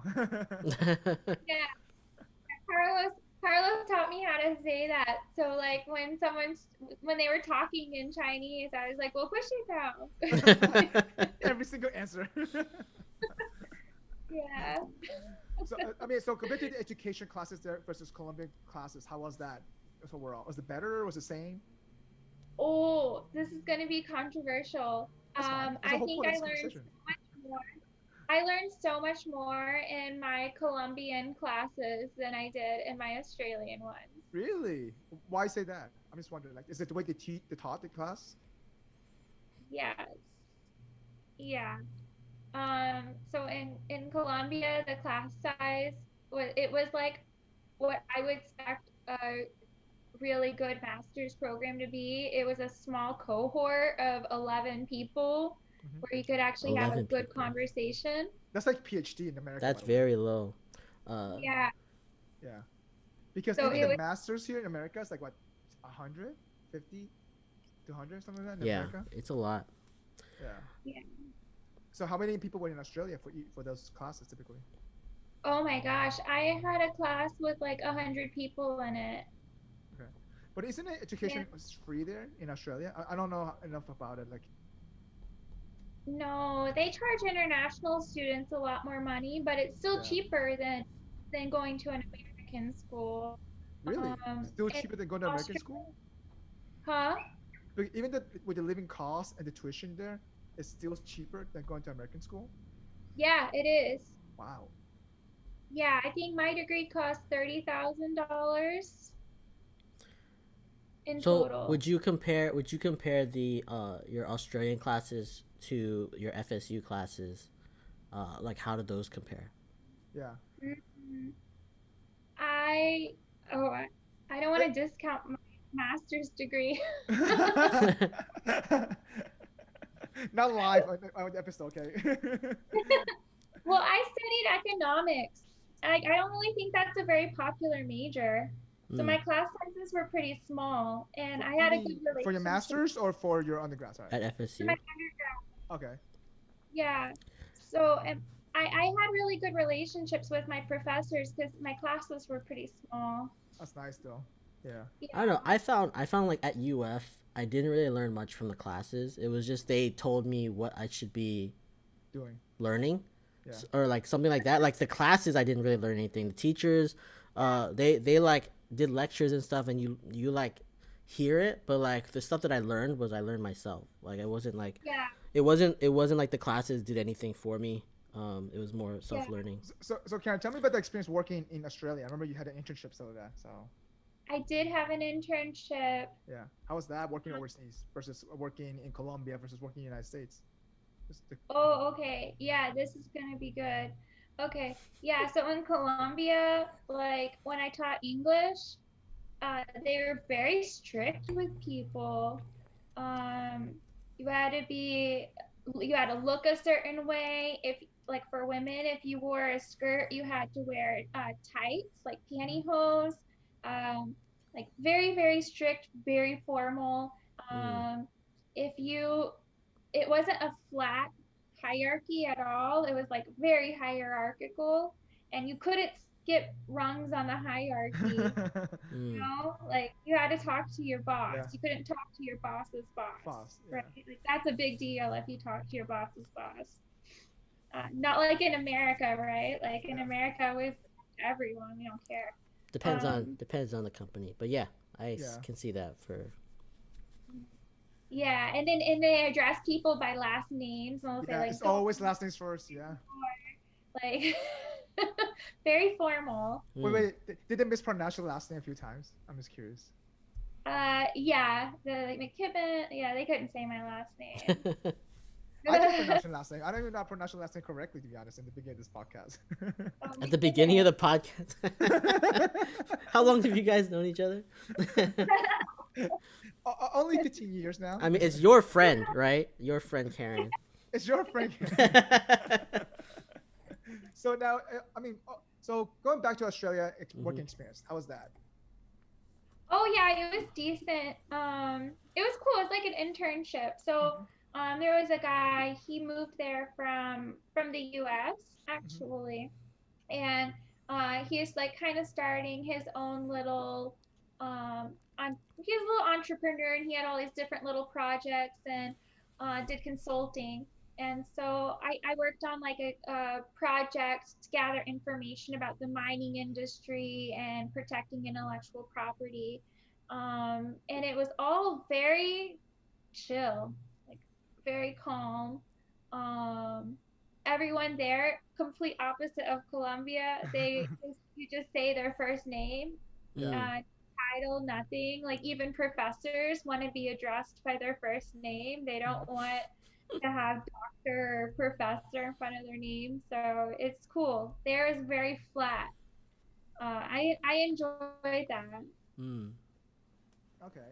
So like now taking that back, let's say that do you think that that environment has shaped you differently, but like just like it did in Colombia? I'm just wondering how did that it's so what how do you think that affected you? Just wondering in Australia from Australia actually. I liked it. On For me personally, Hmm. in Colombia, I love the culture. I love everything about it, but because of my background, I don't like the hierarchy, Yep. and I don't think I'll ever be able to respect it. Respect it. Well, I mean, isn't it I like that in Australia too, though? I thought, isn't it like the way? no, no, they're so chill about everything. There's always no worries. Oh, you can do it tomorrow. Really? Um, yeah. Because All the how? Um, Australia people I talk to are like very similar, where they're just very relaxed, very chill. So wait, so Yeah. how do you? What do you think productivity for them is lower or just the same? Mm, no, I don't think it's lower actually. I honestly, I think in Australia they're pretty efficient. I think they do a decent job at I know stuff. they have a lot of vacation. Let me tell you, because whenever I travel, anywhere I went, Canada, Europe, I'm like, you're on your 1 month vacation. I'm like, wait, what? You've been here for 4 weeks. I'm like, what? How do you take a whole month off? In the United States, you can even take 2 weeks off straight. Yeah, yeah.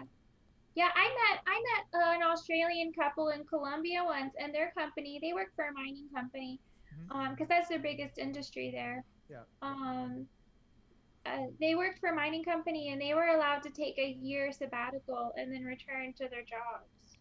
Wait, And that's great. how long did they have to work before they took a year sabbatical? I didn't ask, Oh. but they were young, so I'm assuming that they didn't work there that long. Hmm. Well, in the United States, we have that too. When in my last company that I worked for, before I took a break, they'll ask, "Hey, you sure?" Before I decided to quit versus take a sabbatical, "Hey, you sure you want to take a sabbatical?" But I think I was only qualified for that because I've worked there for more than 4 years.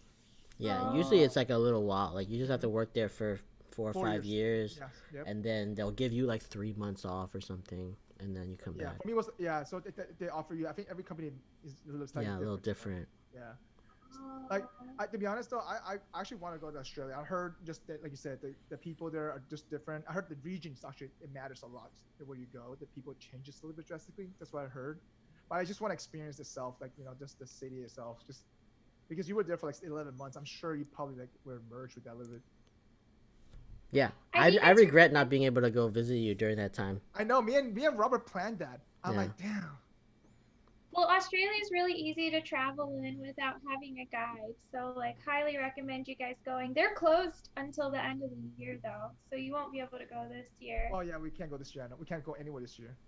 Yeah, it's What's it's really interesting there though, because like they had really open immigration policies for a very long time. yeah, So you will meet people from all over the world, and they're new immigrants, right? So yeah, it's like the US, but they're just starting off on this experiment of, opening borders, right? Mm. So yeah. everyone's uh, new to Australia, and I think that's really interesting. And it's really nice to see like all the optimism and positivity. The experiment, like you Um, said, it's like the new experiment that they're trying to do. Yeah. Yeah, yeah, it's so cool. And in Brisbane itself, like every time there was like a national day for another country, they would project the flag onto the bridge, That's pretty cool. That's and cool. yeah, and they'd have like celebrations for different cultures. It was just really Man, interesting. India has a lot of holidays. Let me tell you. Do they project every single Indian holiday?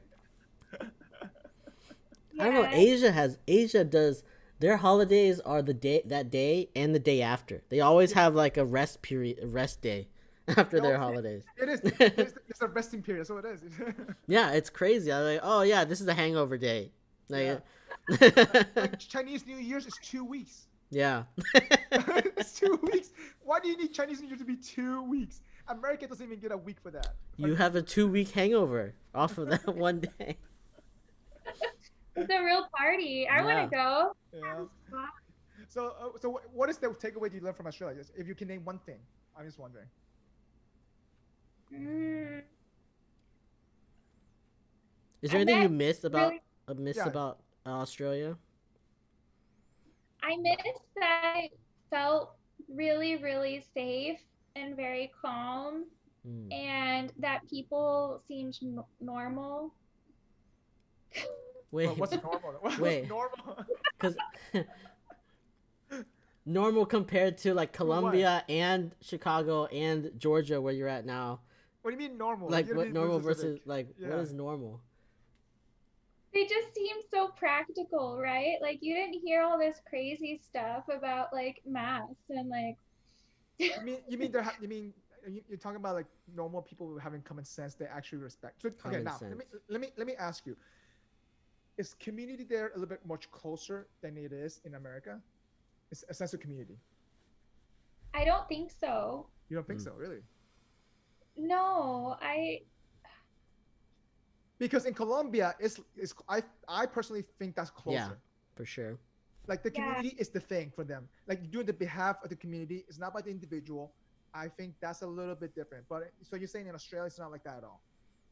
Well, actually, I have to disagree with you on Colombian. I'm not Colombian, so Colombians can disagree with me. My opinion has to agree with them.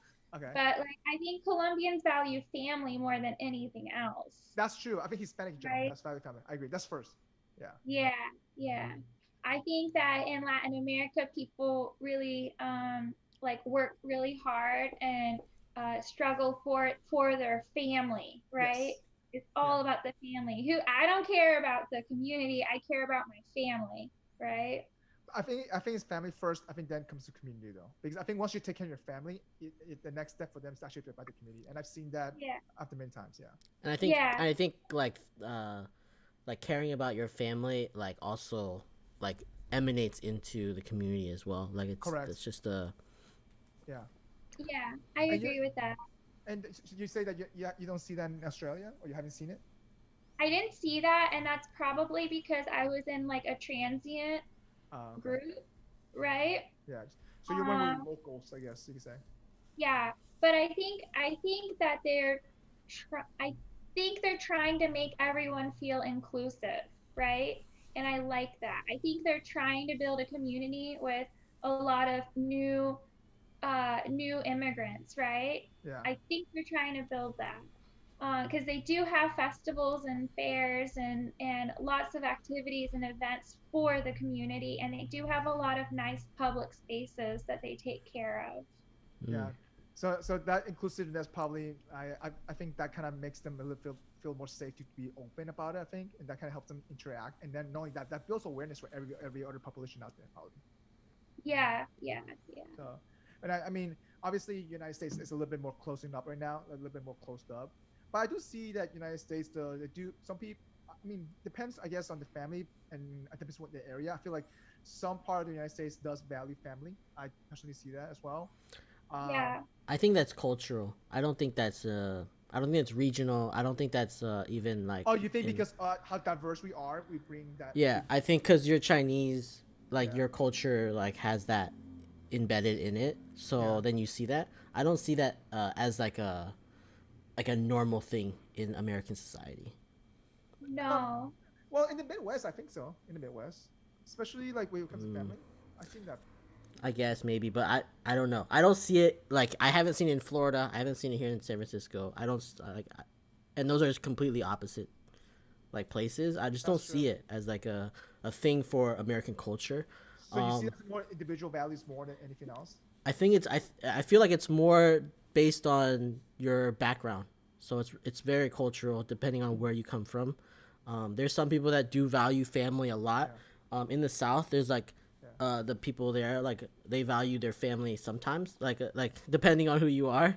yeah. Um, but but yeah, I feel like if you go anywhere else, like a lot of the times it's just like a lot of everyone's looking out for themselves. Even us as like second gen Americans Yeah. coming here, uh, I don't feel as connected to the family as my family is, right? So it's still So like you for we just like me, grow apart. I think that's the part of my high school experience, maybe college. But then after that, I feel like I've gotten more connected to my family after college.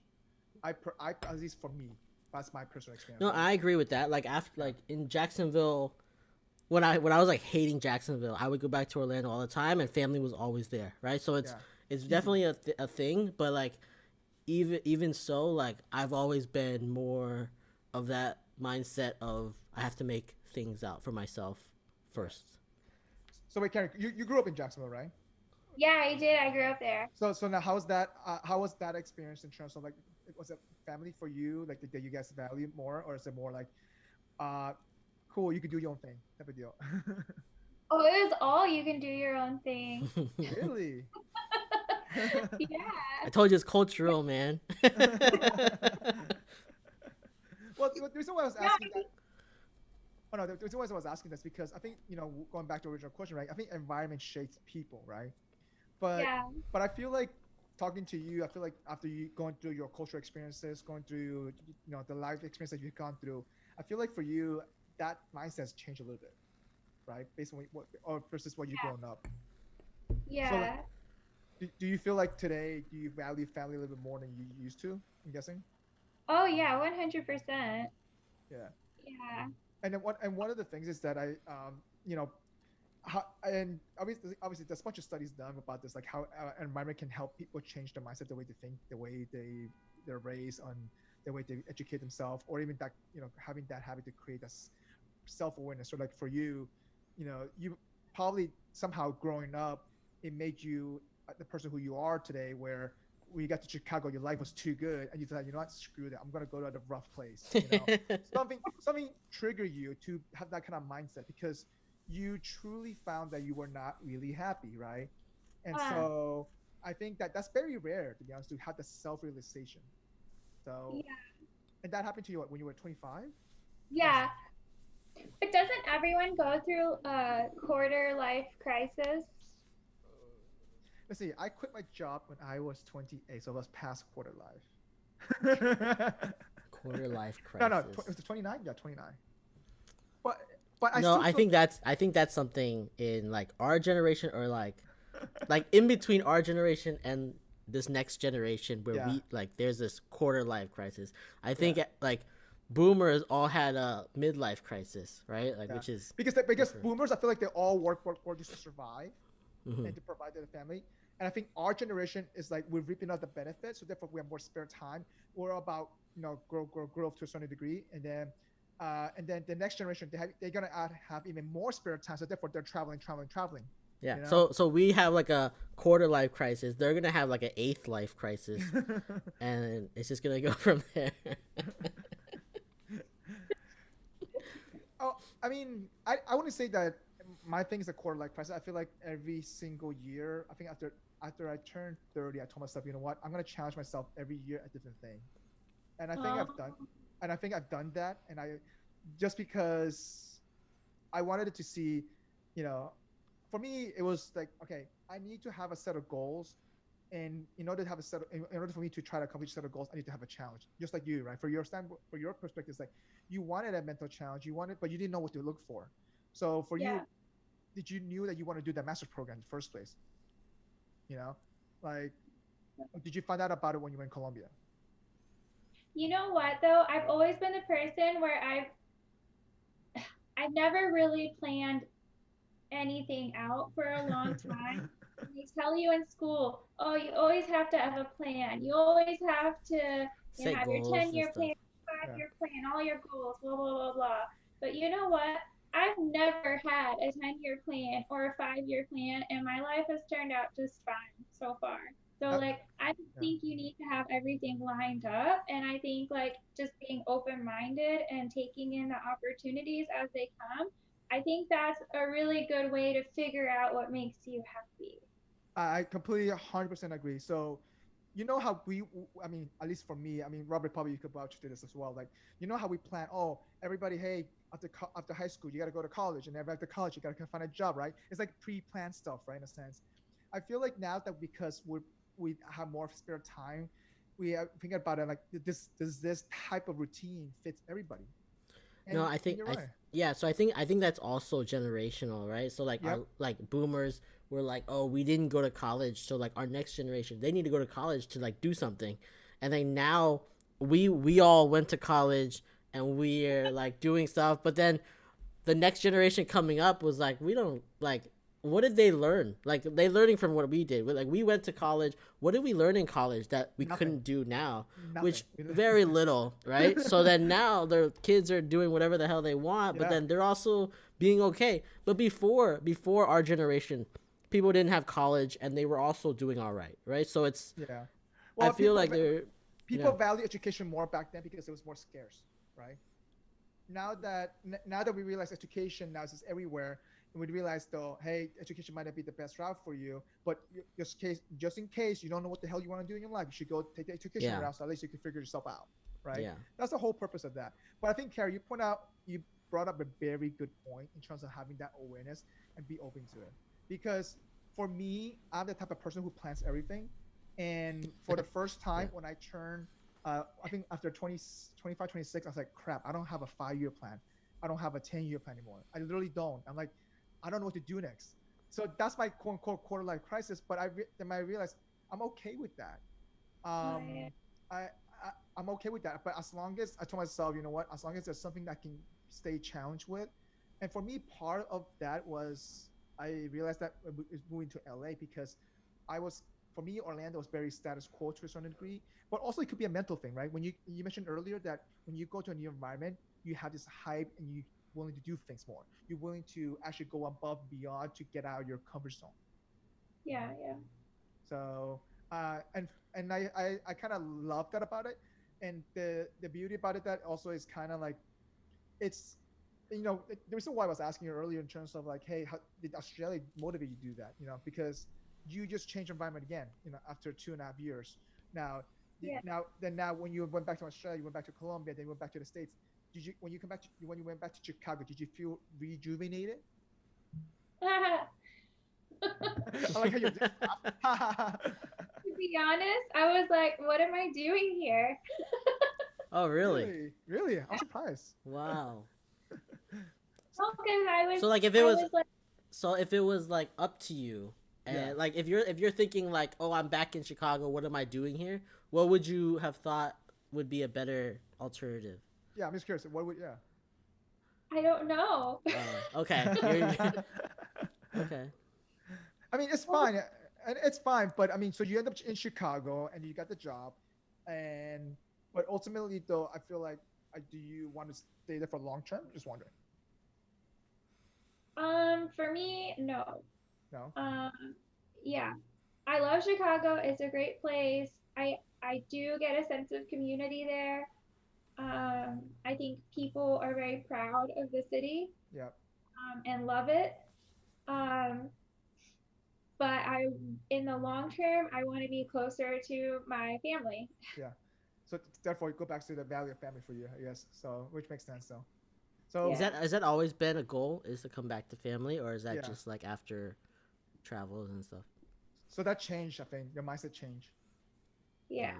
So Karen, Yeah. you're starting the adult in a sense, I right? am, right? Yeah, because I think like, oh, if I have kids, like I don't know, I want my parents to see them all the time. I don't want them to have to like come travel to see me, you That's know? true. And you go to back if you live closer to family, it's free babysitting. Free Yeah, right. babysitting. That's the whole goal. That's what it That's the is. whole. Caught on. Hey, listen, I have a friends who just had the kid, and their parent-in-law moved in the backside of the house. They just purposely bought this two duplex like I guess property like separated. It's like they live above the garage, which just has a whole apartment unit, but it's right behind the house though. So literally, they just have the in-laws living there full time, which is great. It That's works out. so It Everyone works. that's like this. I've known a lot of people here in San Francisco who like they'll have a kid and then their parents will come from like China and live for 6 months, and then their parents would go away, and then their in-laws would come for 6 months. So Smart. then yeah. they would have like a year of like childcare, but then they're also like living with their Yeah. their like parents or their in-laws during that time. Yeah. My brother and sister-in-law do that. Really? Yeah. So wait, so where are they right now? Are they in Georgia? My brother and sister-in-law, no, Yeah. they're in San Diego. But my sister-in-law is from China, and Yeah. her parents like come for 6 months and like help watch out my niece and stuff. Hmm. And My mom's so funny. Like she'll hear my brother say like, "Oh, we haven't been getting any time to ourselves." My mom's like, "Oh, I'm right over there. I'll fly right over." Is she Well, competitive bye. with like the in-laws? No, I think she just really loves her granddaughter. Oh, okay. Ah, nice. Yeah. What about you guys? Are you guys planning on staying in LA and San Fran forever? Go ahead, Robert. You Oh, answer that me? first. So for me, I love San Francisco. If it was up to me and if the city was cheaper, I would live here for a long time. Like, I don't see myself leaving. Um, but my company just went like remote first, so it's more profitable for me to leave to go somewhere cheaper. So I was thinking of maybe moving somewhere like Austin or I don't know, somewhere with no state tax, just to like take advantage Reno. of just take advantage of like being able to have uh basically a San Francisco salary without But you still want you still want the the city life though, which is but I still awesome. want city life, and I also want it to be like a tech city. Like I want to be Yeah. involved with. I want to be able to go out and meet people and feel the ingenuity, right? Yeah, Austin is definitely one of those cities for sure. I mean, LA is kind of like that, but you have to be at the right spot for that though. But I think Austin's definitely for sure. Yeah. Yeah, and like the like the relocation things like LA is not a spot for me. So Yeah. so for me, I'm ready to a certain degree kind of move on. I enjoy LA. I love everything about LA. It's just that during this quarantine time, it's kind of hard to do things that I want to do in LA with people. And so for Yeah. me, it's like, does it make sense for me to stay here? I don't know how long this quarantine is gonna last. Not only that, though, I do have an itch to go to Austin as well. And the reason why I want to do Austin is because if I keep my current job as a consultant, I'm in the what's called Central Time, so therefore I can do East Coast and West Coast hours, and that's a beauty thing. Um, That's a beauty about that. And so, and not only that, I think that city is definitely a professional city, which is kind of similar to LA as well, where you have your little tech hub, you have your little financial hub as well, and kind of, if you think about it, the only thing that it doesn't have is the beach, um, which Yeah. which I do kind of love here. Literally, I love at 6 p.m. I clock out, I go outside, go for a run at the beach, and it's just something that I'm gonna miss. I So miss seeing water, right? I don't have to be at the beach, but I want to be able to go to water. you have a bay right there. You can walk yeah, 8 blocks. Right, no, no, that's what I'm saying. Like that's what I would miss. Like that's like I need to be close to water somehow. In Jacksonville, Yeah, you're right there by the beach, so you can go to yeah, water. mhm, Over here, like I can see the bay from my window, right? yeah. So it's They like have a I river need there. some sort of water. They have a It's nice like river. a relaxing. Well, they have a nice river there. So Yeah, I mean, I would have to live along the river somewhere yeah, so I could see it. and so the thing is that though I have a roommate, and right now I feel like with the rent I'm paying right now in Santa Monica, I could definitely be paying the same exact thing by myself in Austin. So I could buy a place in Austin for what I'm paying here. for your rent, yes, you can for your rent. Like it's just crazy. Yeah, like really nice place there. yeah. So wait, actually, you bought a place in Chicago now. I So did. did you finish renovating? No, I haven't yet. What do you have left? I have the bathroom, I have the floors, I have to turn the closet into an office. I have a lot of things to do Wait. You said actually. turning a Wait, closet into office? Wait, how whoa. big? Hang on. Most people turn their office into the closet Yeah, seriously. as women. Like I don't know. Like most of the people most of the girls I know are like I need more closet space. So they would Yeah. like turn the office into a closet. You're doing the opposite. Yeah, where you gonna put all your hats? Oh my All what? hats. All your hats, you know? You have an office full of Um, hats right now? yeah, I don't know where those hats are gonna go. Um, no, so the closet's gonna turn into an office because Carlos needs a place to work. Ah, okay. Wait, so So where do you work? Where do I work? Yeah, when you Um, work from home. I work from a table. I, Like the kitchen table. The kitchen or the living room table, yeah, probably. Yeah, yeah. yeah, yeah. Um, I could use the office too. Oh, okay. Um, Yeah. So overall, right now, so Carl hasn't seen the place yet. You've just been painting. I know you've been doing some, posting some images of your new counter. It looks great, by the way. So, Thank you. great job on the. I said, is that epoxy? What you use? Yeah, it was epoxy. You Nice. Yeah, should, that was stressful, man. Karen. Oof. What you need to do is you need to make like a secret door or something. That's what you Yeah, I should know. be building Do it before Carlos comes back. before Carlos comes back, and don't show him. And then like you have like a secret place to go to, and then like he doesn't know. Hi.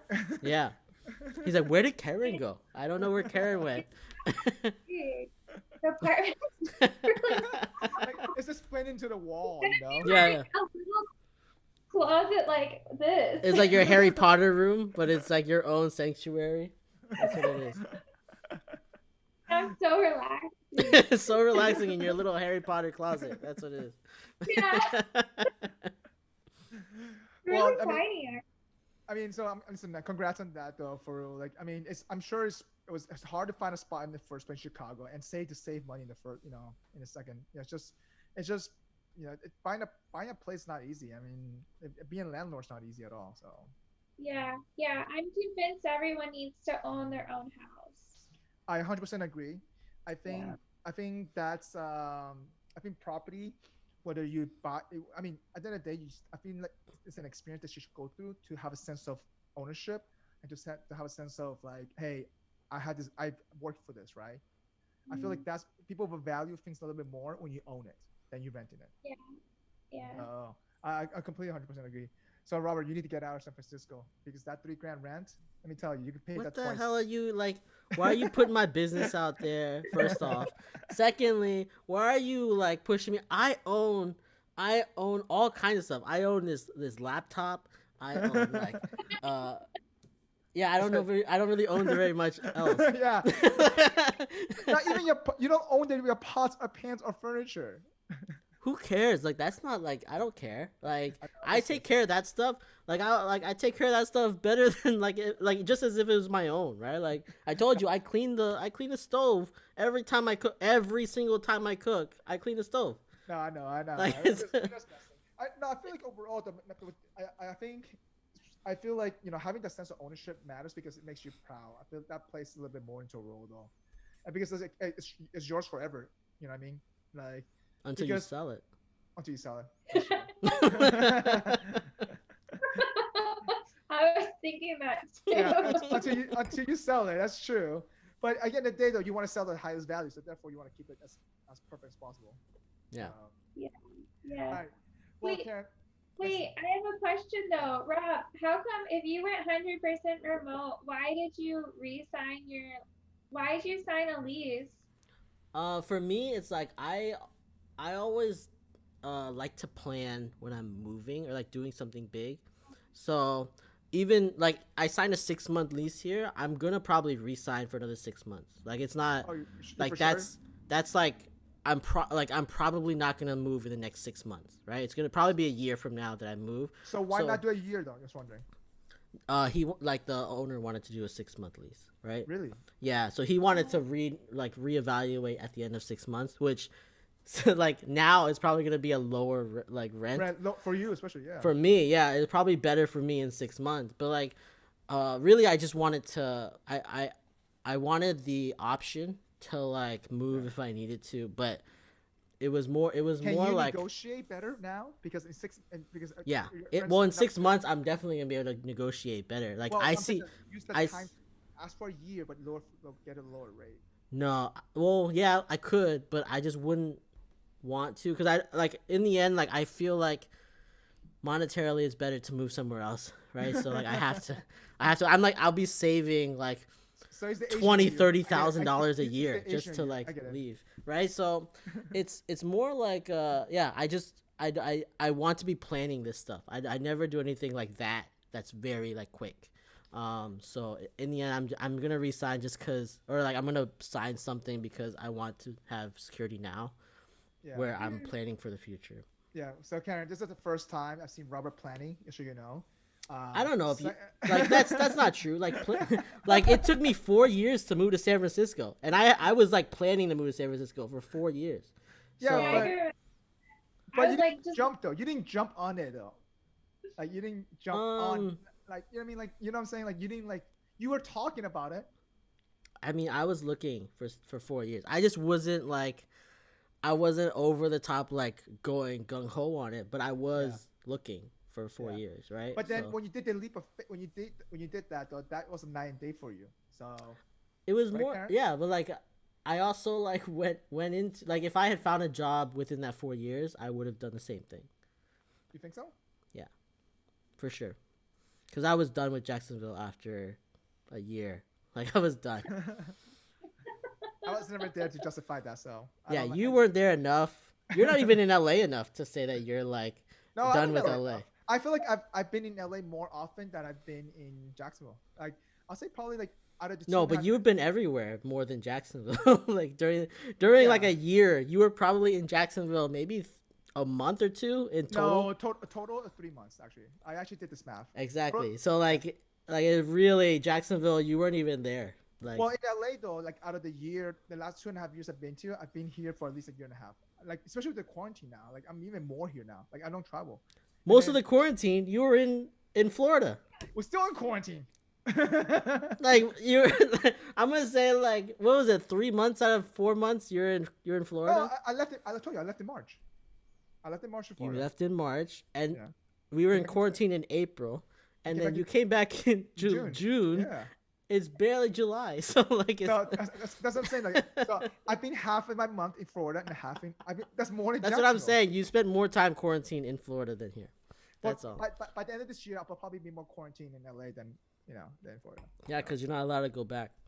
They're not I let. can I can go back in Taiwan. What are They're you not talking gonna oh, let you. can you leave? Are you allowed to leave LA? Yeah. Yeah. I mean, you can fly anywhere. It's not like Yeah. super restrictive. Yeah. Oh, okay. So wait, how long are you gonna plan to stay there for in Georgia? I don't know. Indefinitely. Definitely. So you just bought a place. Whatever. Yeah, you have a place in Chicago. You don't want to go back?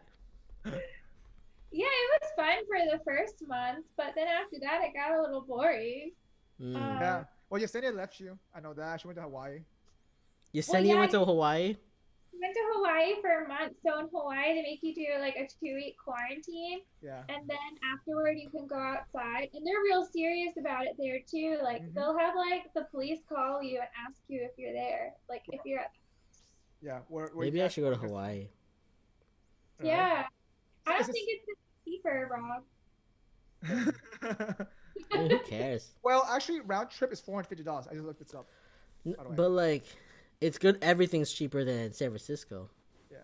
Yeah. Actually, my friend is flying to South Korea, and they're allowing people flying in India, but they're gonna tell you, hey, you have to pay 2 weeks of hotel, but it They comes with force you food. to quarantine. Yeah. So they put you in a hotel. It's $80 a night with food, Wi-Fi included, and they quarantine you for 14 days. They do the test for you every single day. Yeah. It's all $80 all included, and which is nice. I would love that. I'll work there and then I take a week off. Whatever. I would do it. I would Yeah. do it. Yeah. Yeah. Yeah, Yeah. I'm desperate to go to Colombia. Like, I would do whatever they tell me to do. So yeah, I think Colombia, they won't let you leave Colombia unless you do a humanitarian flight, I believe. So my French, Humanitarian flights. yeah. Oh, So what? What is it? Humanitarian? Mhm. What does that Yeah. mean? I don't know. I guess it's like the government will like save you. Yeah. Oh. So my friend did that, and she got out of Colombia and she went to Miami, and because she had to go to Munich to work, and so she couldn't get out of Colombia for the past like 3.5 months, 4 months. So Did they pay for her, or did she have to pay for it?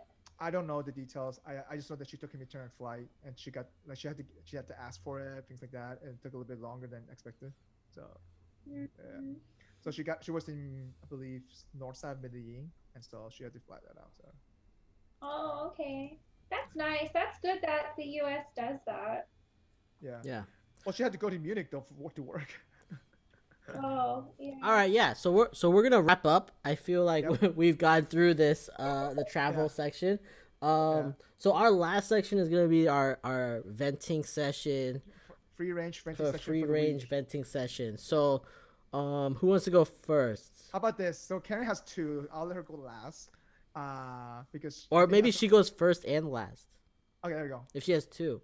You have two, Karen. Yeah. How do you want to do that? Or are they Yeah, okay. connected? They're not connected at Okay, yeah. all. Go. It's like Go first. Go yeah. first, Karen. Go first, and then we'll go, and then you'll go at the end too. Okay, yeah, my first one is I'm really annoyed with people on social media, like being so extreme and Extreme about what? yeah, like I don't know, they're just extreme about everything. Like it's like you go on social media and it's like the world is ending, and then you go out in normal life and it's fine.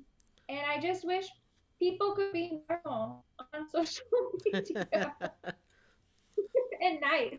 I feel like you get the extremists in on social media just because you can say whatever you want, and like everything is just skewed in whatever your Wait, idea did is. you guys see my little post I put about Mike Tyson? What they said? No, what'd he say? Hang on. Like, it's pretty much as like a quote. Hang on, let me pull that up in a second.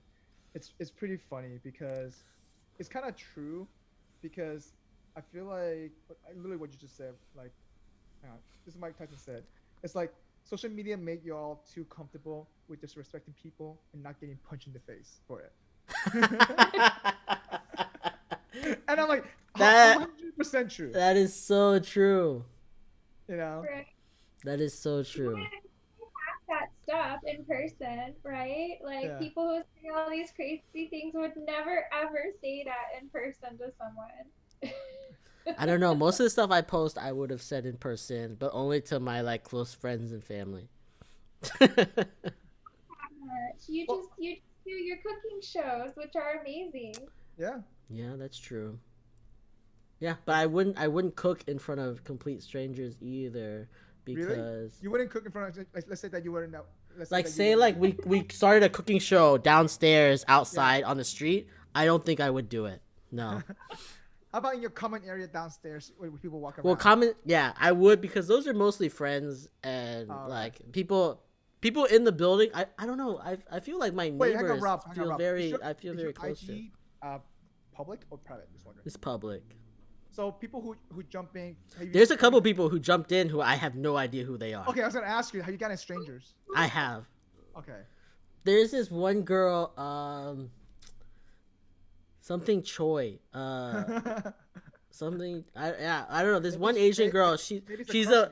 when I look at her profile, she's like a food blogger, Yeah. and then she's jumped onto my stream and like talked me through some of the stuff that we've done too. Like it's crazy. Sure, But she got- like this Robert's DM. You saw She that? like got onto my IG live and then just like talked me through everything the same way like Karen would jump on. Like I was like, all right, that's.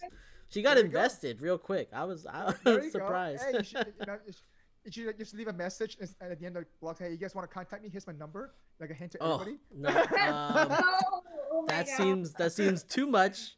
Fine. How about this? If you want to contact me, just slide me to my DM. Let's see if she messaged you. You know. Yeah, I'm gonna give him your DM and then you can relay the messages. I mean, saying this is your cooking show. If you want to get a girl to talk to you, you never know. Okay. All right. So, all right. So Karen, that was your vent. Okay. So it's the social media extremeness. I could definitely understand that. Go ahead, Rob. What's yours? So mine was it's not it's very first world problem ish. So I ordered something today on Postmates. I ordered breakfast because me and my neighbor were pretty hungry. We're gonna eat breakfast together. So I ordered like some breakfast sandwiches, and then 10 minutes later they cancel. Like They cancel. they Was it cancel. Was it Postmate or the restaurant? Sorry. The rest, I don't even know. I think it was the restaurant that canceled, but it was more like, so they were like, okay, we put your order in, your order is getting processed or getting done, and then 10 minutes later they're like, okay, we're not, like, we had to cancel your order. And I'm like, I'm starved. First of all, I'm starving, right? I'm ordering food. and then you're gonna go and like, wouldn't you know immediately that you can't fulfill the order if you're like, Yeah. and why is your restaurant on there if you can't fulfill the order? So so that's the whole thing. Like, why are you doing what? Like, I ordered food and 10-15 minutes later you're like, oh sorry, we can't fill this order. Like, what am Oh I my supposed to do at that point? I just have to order something else. Like, then if that God. happens multiple restaurants in a row, what are you gonna do? Like, you're never gonna eat. It Dude, just Yeah. I'll be hangry so much. no. I was so hangry. We had to order McDonald's because they were so like, we were so sure McDonald's would give us food. You were for sure. Yeah, that's a sure thing. But it was just so aggravating to like Yeah. order food and like like a little bit of time goes by before they come back and tell you they can't fulfill it. Yeah. How I'd rather it awful. be like right then. They'd be like, sorry, like we're too busy," or like something. I don't even know. Like, why would you be on there if you can't do it? Oh, I was so mad. Yeah, why, like, that's so rude. Why would they even, like, even saying sorry, we're too busy is rude, right? Right? Like, if you came into the restaurant and you ordered food, they would never say, "Sorry, we're too busy." And you Right? sit down. Sorry, we're too busy. Yeah, they sit you down Right? at the chair and you're like, "Oh, sorry, you gotta leave. We don't have food for you." You ordered your food. Yeah, and I ordered. That's Hey, it. He this is comes up and he's like, sorry, like, we gotta cancel your order. hey, Oh. this is the Mike Tyson quote. They can't get punched in the face for this. See? Oh, maybe Right? that's part of the problem. Oh. All right. So my event is very similar to the first world problem. Okay. I actually yesterday I ordered Costco. I always order organic eggs through Costco, and usually there are, so Costco sells different type of eggs, right? So it's like cage free eggs. Then you have farm raised eggs. Then you have organic free range eggs. Then you got your organic farm raised, like all this bullshit eggs, right? Yeah. So, and I literally put organic free range eggs. Okay, I always get the same freaking eggs. It's always the brown eggs and whatever. So, and I didn't put an alternative option, right? And I know for a fact it did not run out, because otherwise they'll tell you, hey, you would like to pick something else if it runs out, right? So the it was an Instacart. That's what it was, not Postmate for me. So for me, it was Instacart. They ended up picking the eggs. Once they got here, they dropped it off. They dropped it on in front of my door because I wasn't here to receive it, and they gave me the free range egg, the regular white free range egg. I'm like, what the f? I'm like, how hard is it for you to pick the right eggs? All right. First world, like our problems are so first world. Well, hang on, it's hang on. crazy. But this is not what annoys me though. Oh, I that kinda- wasn't it. No, Okay. that wasn't it. But so for me, and I realized it, it's not really her problem, but it is her problem. But at the same time, though, so I sent you guys a list of how many chicken eggs you can buy out there, and it's so confusing. Like I can see why a traditional non-speaking English a native person can pick the wrong product, right? So you literally can have from like organic farm fresh egg, free range egg by itself, organic free range eggs. You can have your typical conventional eggs. Then you have your pasteurized raised eggs. Then you have your vegetarian raised eggs. Then you have Yeah, your yeah, yeah. brown It's eggs, too your so farm raised many eggs. so Like, many options. and it's like, why can't it be simple? Either you have Yeah. your organic range free eggs, or you just have your regular eggs. So our like the person who's helping us design our website, Karina, she like when I was in when I was, I don't know when she brought this up, but she was just like, she told me one day, she's like, all of these names are the very same thing. They're all the same. It's all marketing. It's a marketing. They're all scheme. marketing. None of it is different, Yep. but they're all the same. So like, we Yeah. need to have her on, and then she can go through like Yeah. how It- similar all of this stuff is. It is, and this is why I only order organic free range egg, because I know if I get that version of that egg, it's the same exact thing for everything else, right?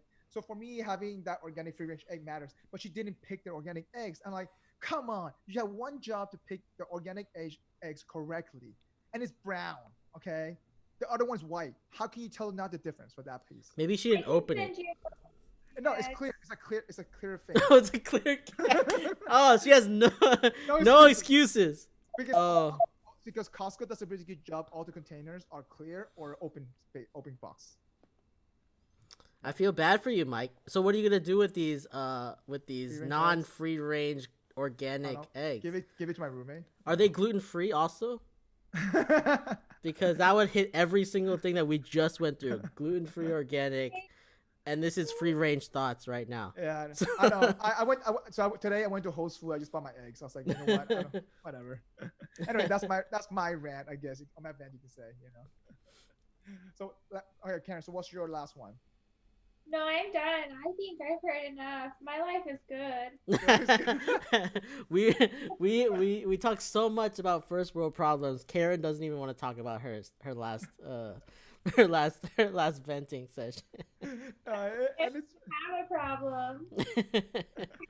well, listen, we appreciate you having you on as always. And one of the things is that usually against I think this hopefully you kind of have you enjoyed your time talking about this kind of your life experiences. And listen, for me, I wish people will take the opportunity to actually kind of get out of the comfort zone. To be honest, at Go the end and of the day, right? travel, yeah. Go travel a little bit. At least have that awareness. Hey, life is sometimes too good. Just get messy sometimes, right? Life is too easy. Go somewhere that's not. That's you know. that's the Where you moral. can't get organic free range eggs. All right. So to wrap it up, I just want to quickly do fact check on the last episode. So we talked about in the last portion of it about the SBA loans, about the forgiveness part of it. So we're gonna post the links, the URLs, just to make sure that we're providing the right context. So for those who don't know, that we tend to fact check ourselves for some things that we say wrong, or we try to correct ourselves if we're missing some kind of information. So this is from the last episode. But other than that, I mean, Karen, thanks for being with us. Appreciate your time. We appreciate you having you on. Hopefully you come back soon. And I'd stay safe. Tell your mom and dad we say hi. Yeah. So Thank you guys. This was a lot of fun. Yeah, Karen, do you want to like pimp anything or like call anything out that you want to before we go? I'm not a very good pimp, but if people want to donate to the Greater Chicago Food Depository, that's a excellent charity that's helping to feed people. All right, we'll put that link in the description. yeah. We're Well, hoping actually, the link is on the screen. So when people will yeah. be watching us, the link's in the So screen. there, it's under her name as well. Yeah, Yeah. but we'll put the link in the description so you can just have something to click. Yeah. So hopefully everyone is good, and then we're gonna want you all to follow and like us on all of our social media, GFO Thoughts. Yep. On everything, Google, YouTube, Facebook, Instagram, everything. Yeah. So have Drop a a good one. comment, anything like that. We'd like to hear from our audience. And if anything you want to specifically to us to talk about, discuss, we'll definitely open to it. Again, this is such a typical. Yeah, putting in topics would be good, so we can have We should something take a that we poll. want. We should definitely take polls for this. Take to some be honest. polls of what we want to talk about next. All right. Well, everybody, thanks for listening. Thanks for tuning in. And until next time. See you guys All right. later. Yeah, peace. Bye.